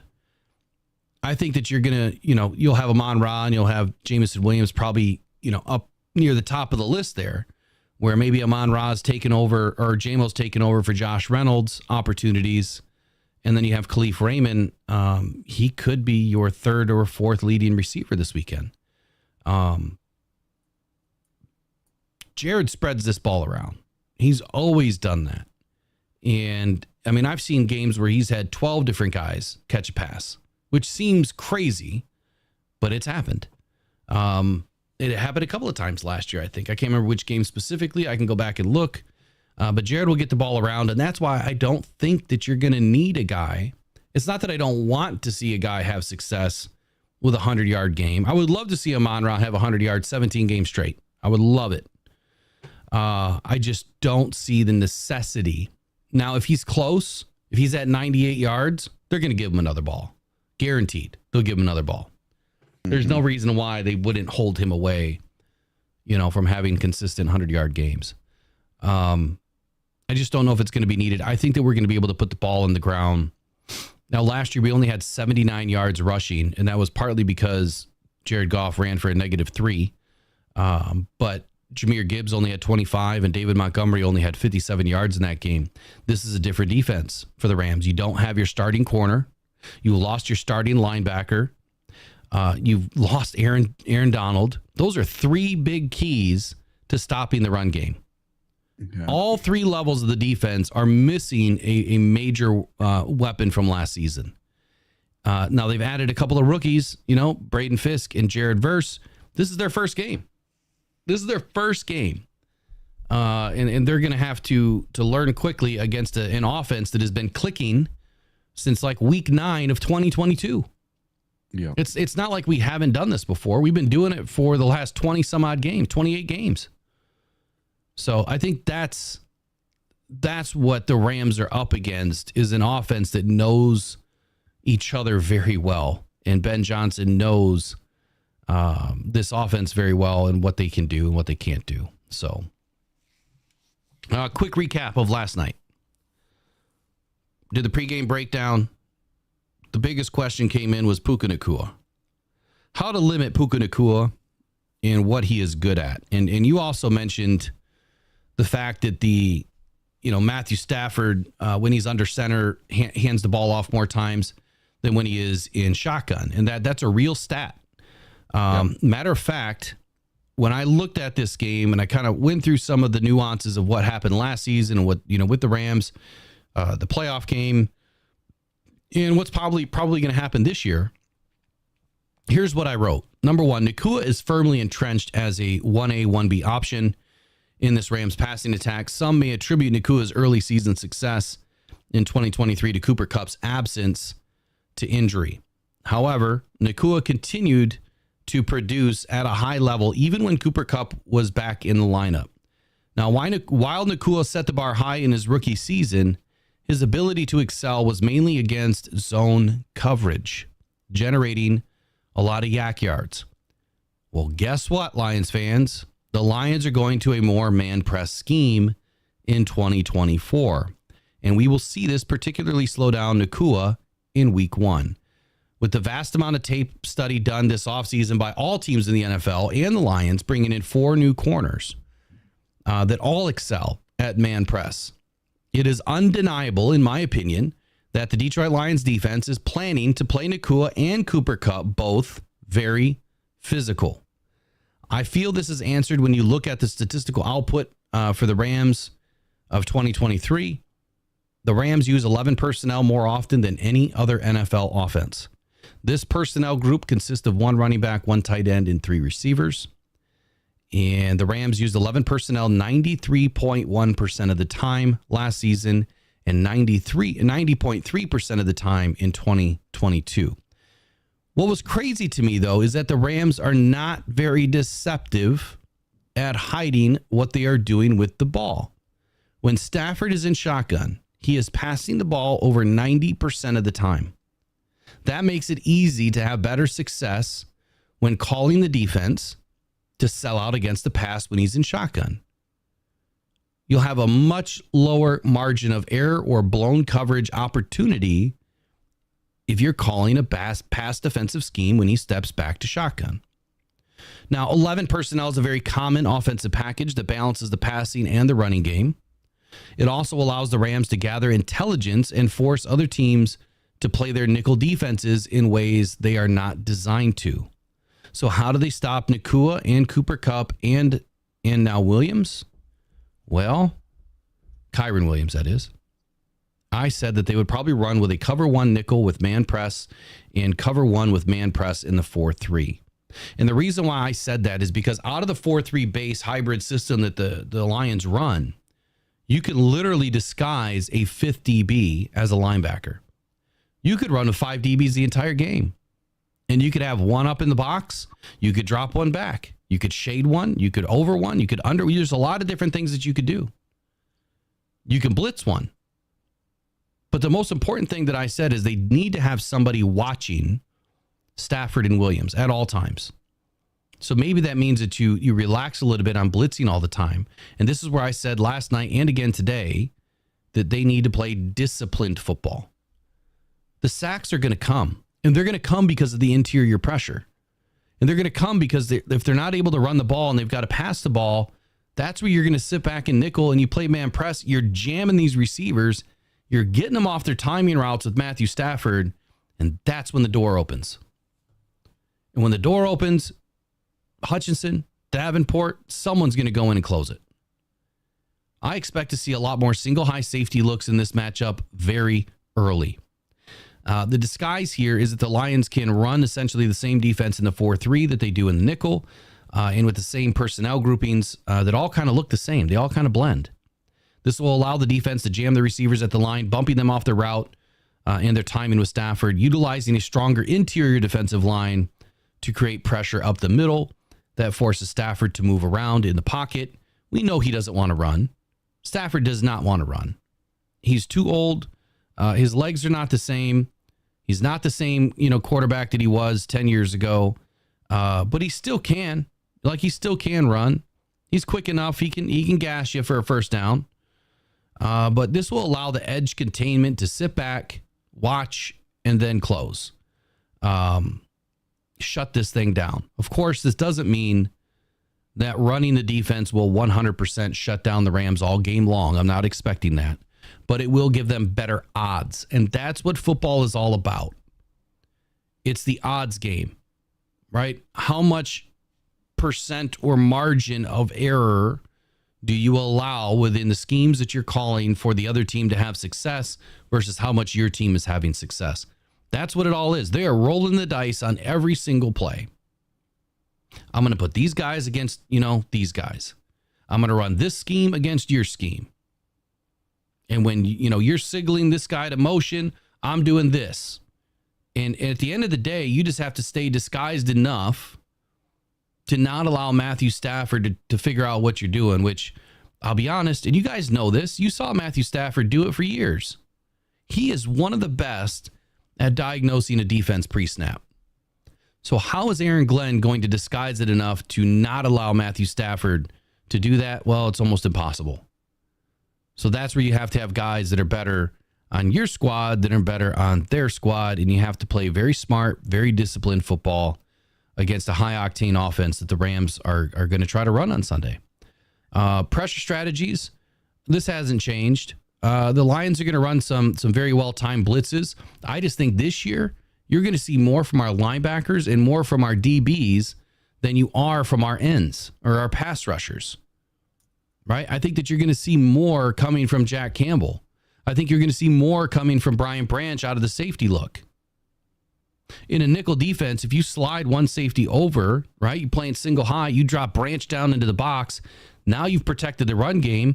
And if they decide not to run the ball, Branch is going to fly. And that's where Stafford's going to run into trouble. So that was my quick notes on how I believe the Lions defense is going to have some success. The matchups that I want you guys to pay attention to this weekend, Quentin Lake on Amon-Ra St. Brown. Quentin Lake is now going to have to man Amon-Ra St. Brown more often than he's going to want to. And if for some reason he's not the one, well, then you have Tre'Davious White that is also going to have to pick up the slack here. With Darius Williams out, this is going to be a very unique situation. Neither one of those guys are going to be able to hold J-Mo. Neither of them. And that's where I think, Eric, you're banking on J-Mo to have a really good game because their DB room is not anywhere close to what ours is. And they don't have the speed. Jahmyr Gibbs out of the backfield against Troy Reeder, their linebacker. I think that's another key matchup to take a look at. We don't know what's going on with Rob Havenstein. Obviously, we haven't seen the injury report yet today, or Warren McClendon, who's going to be starting there. How is Aiden Hutchinson going to take advantage of this situation of the Rams offensive line? I think the answer is yes. Yes, he will. He is going to take advantage of it. But I also believe that Marcus Davenport and Ali McNeil are going to have their moment this weekend. Jared Verse, man. This guy is an absolute wrecking ball. He is going to be one of the best defensive ends in this league, pass rushers, outside linebackers, whatever you want to call him. He will be eventually, just not in week 1 and not against Penei Sewell. Puka Nacua and Terrion Arnold, this is the matchup I think all of us are looking forward to. Is Terrion Arnold going to be physical enough against a physical receiver? I can't wait to see it. But then again, we just learned that Terrion Arnold's going to be traveling, and so is Carlton Davis. We're going to see both of these guys moving around on the defense, which is something that I called for early in the offseason. I was hoping that we were going to see this. Now, we haven't seen it yet. The game's not here. I'm just reading the tea leaves here. This is something that we could take a look at the Monday after or the Tuesday after when we do the game review, how much Terrion Arnold was moving around. Cooper Kupp on Brian Branch. This was a matchup, from last year. I think Brian's going to be just fine moving back to safety, but we're also going to see him up in the nickel quite a bit this weekend, according to reports. So there's your keys, your stats, and your matchups. Stats are this, man. Lions are favored by 3.5. Money line, as of last night, was plus 145 for the Rams, minus 175 for the Lions. Over under is 51 points in this game, and I have this game at 35-17. Clearly going with the over. What do you got to say? Yeah, I'm taking the over, and the betting line I saw has the Lions moving up to 4.5 points, and at minus 260 or 240, excuse me. And that was when they put their cornerback on IR. That happened. Did you say the points changed? Yeah, it did. What is it? It was minus 4.5 now. Ooh. We get the hometown 3 plus 1.5. Yep. So they're thinking the Lions are going to win by probably a touchdown. That's what Vegas is thinking, and that's what I'm thinking too. I had it by 5 or 6 points. I think 31-25 was my score. So I think it's going to go over on the points. Week 1 defenses are going to be figuring themselves out, especially our defense.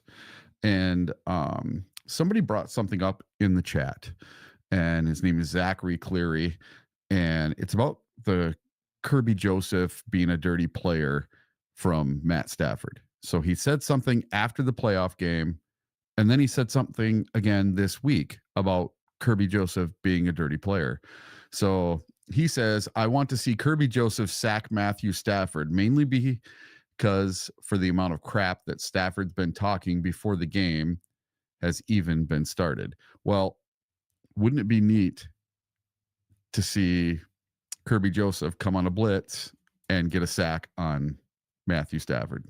I think it'd be kind of funny myself. And let's see it. I wonder what the over-under on Kirby Joseph getting 1 sack is.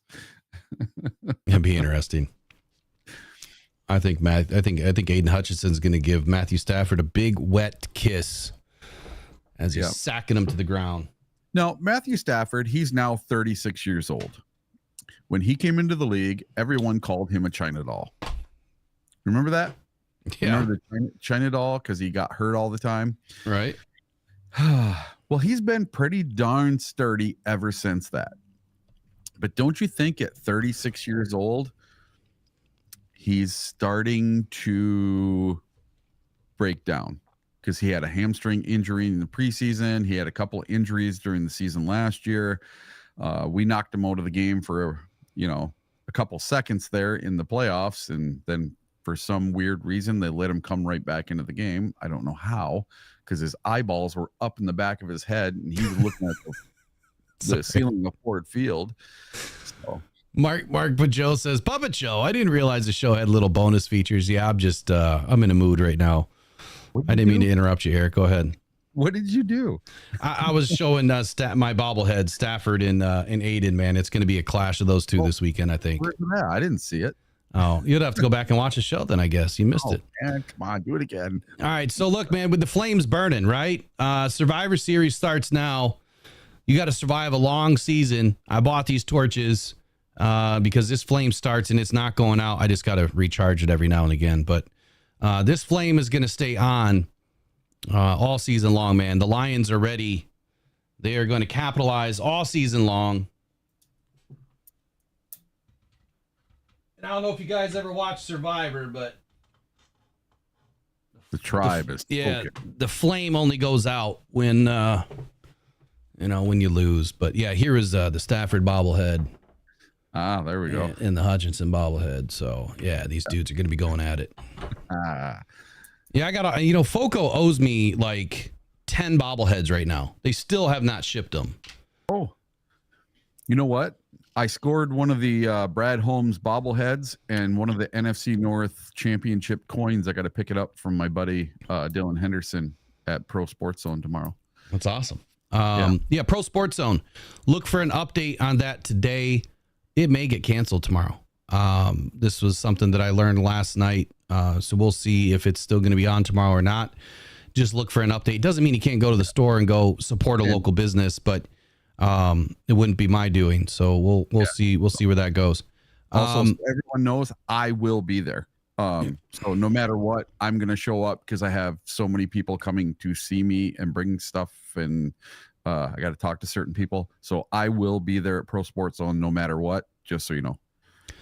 So there was another point that someone just made it here. I wanted to bring it up. 125 likes today. Good job. Yeah, rocking and rolling today. It was talking about Matt Stafford. I mean, there's one by Derek Struble that Matt doesn't like to step up into the pocket. I think Matt does his best work when he does step up. I just think he's going to have some difficulty with the interior of this defensive line being able to get pressure through the middle. So one of the biggest reasons why I feel the Lions failed at containing quarterbacks last year and have been, it's not because of the ends. And I wish people would stop saying that it's just the ends that are so important to keeping a quarterback in check. And it's because of that statement right there, one of them. And I'm not picking on you. It's a great statement, Derek. When your quarterback can step up, well, you're giving them room to make a play. So what happens when you drive a wedge into the center of that offensive line? What are you eliminating now? Take a guess, Eric. I gave you the answer already. I don't know. So you're eliminating the quarterback from being able to step up. So if you drive a wedge, if you have interior center pressure, right? You've got a chain link fence or a chain link going across that offensive line. You break that center link, right? It's now in. You've broken it. You collapse the center of an offensive line. Stafford can't step up. He's got to step to the side. Now your defensive ends can work. If Stafford has to step to the right or to the left, he's now working towards Aiden. He's working towards Davenport. But if he can step up, the ends continue to fly behind Stafford. That is why the center of a defense is so important and why I wanted to see the Lions really improve this defensive line. And the second component to that was your DBs. Now, if you have really good DBs, of course, that benefits your D ends. It benefits everybody. Allowing Stafford to hold the ball a little bit longer is not a bad thing. It's only a bad thing if your DBs can't stick with their assignment. But we're talking the difference of, 3 seconds to like 3.3 or 2.8 to 3.1. You're talking 0.3 of a second here. That's all Aiden Hutchinson needed last year to get to the quarterback. 1/3 of a second. That's it. So now with us being able to collapse the center of the defense, you're going to see Stafford can't step up. And that, of course, is if DJ Reader's in the game. I have no idea what this is going to look like with Levi O because none of us have really been able to see what Levi O is going to be able to do. We don't have Broderick Martin. And again, we don't know what he's going to be able to do yet. Jury's still out. He looked great in preseason, but the jury's still out. So I just want you to think for just a moment, when you're watching this game, pay attention to the center of the defense. Pay attention on whether Stafford has to step right or step left. He's a right-handed quarterback, so you want him to step left. So if he's behind the offensive center, you want him to go towards Davenport because then he's on his off foot, and then he's got to make a back-footed throw or a sidearm, which he's really good at. But he's got to force him to his wrong hand. You got to force him to his left.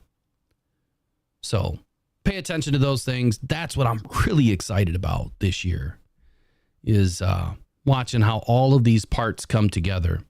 I got my wish. I'm not going to lie. I mean, I put it out there in the universe and I got my wish. We got a defensive line that was improved and we got 4 cornerbacks this draft and this offseason. So, if the season doesn't work out the way that I'm hoping it, then I guess it's my fault. I don't know. Not to say that Brad listened to me because he doesn't, but I guess it's my fault. Yeah. But we'll see. But then again, if it works out the way it's supposed to. Hey, man, my confidence level is at 1,000 right now. So we're getting ready. Game day after tomorrow. Can't wait. That's right. All right, we'll be down Sunday at Eastern Market. I'll make sure that Eric, you did share the thing in the chat, right? Yep. So pay attention to the Twitter at Will Rock Jr. I'll post it as soon as we get off again today. And so we'll be down in Eastern Market. Come support a good cause. Make a donation to the tailgate. And so everybody understands it's by donation only for that. And it all goes to Eastern Upper Peninsula Hospice. And it's Megan Stefanski's tailgate down there for the Lions. Yeah, so come support her and get whatever you can give. Whatever if you want to bring a case of Bud Light or a case of Miller Lite, bring it. If you want to bring a side, bring it. If you want to bring $10, bring it. Whatever you want to bring, just bring it. More importantly, bring yourself. Be safe. Get there early. Parking is going to be a problem. So get there early. But most importantly, be smart this weekend. Let's have some fun. Let's show the world again who we are as Detroit Lions fans. Let's go kick some Rams teeth in. I'm ready, man. Season is here. Week 1 is here. The Detroit Lions flame is burning. I hope we see it in February. Let's do it. All right. We'll see you all back here on Monday. We've got the All Grit Pod on at 7 p.m. tonight. You guys have an excellent weekend. We'll see you on Sunday for sure, or tomorrow at Pro Sports Zone. You guys have a wonderful day. Take care. Go on Pride. Go Detroit Lions.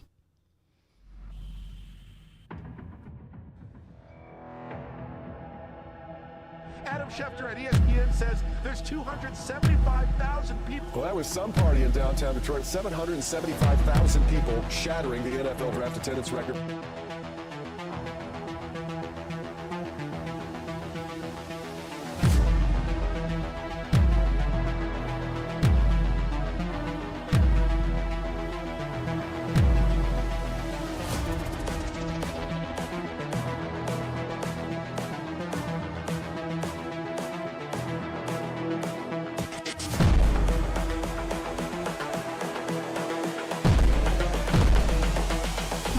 This is the future. All grips.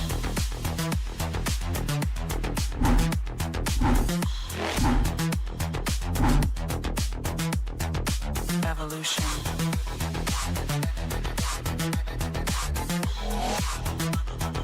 This is the future. All grips.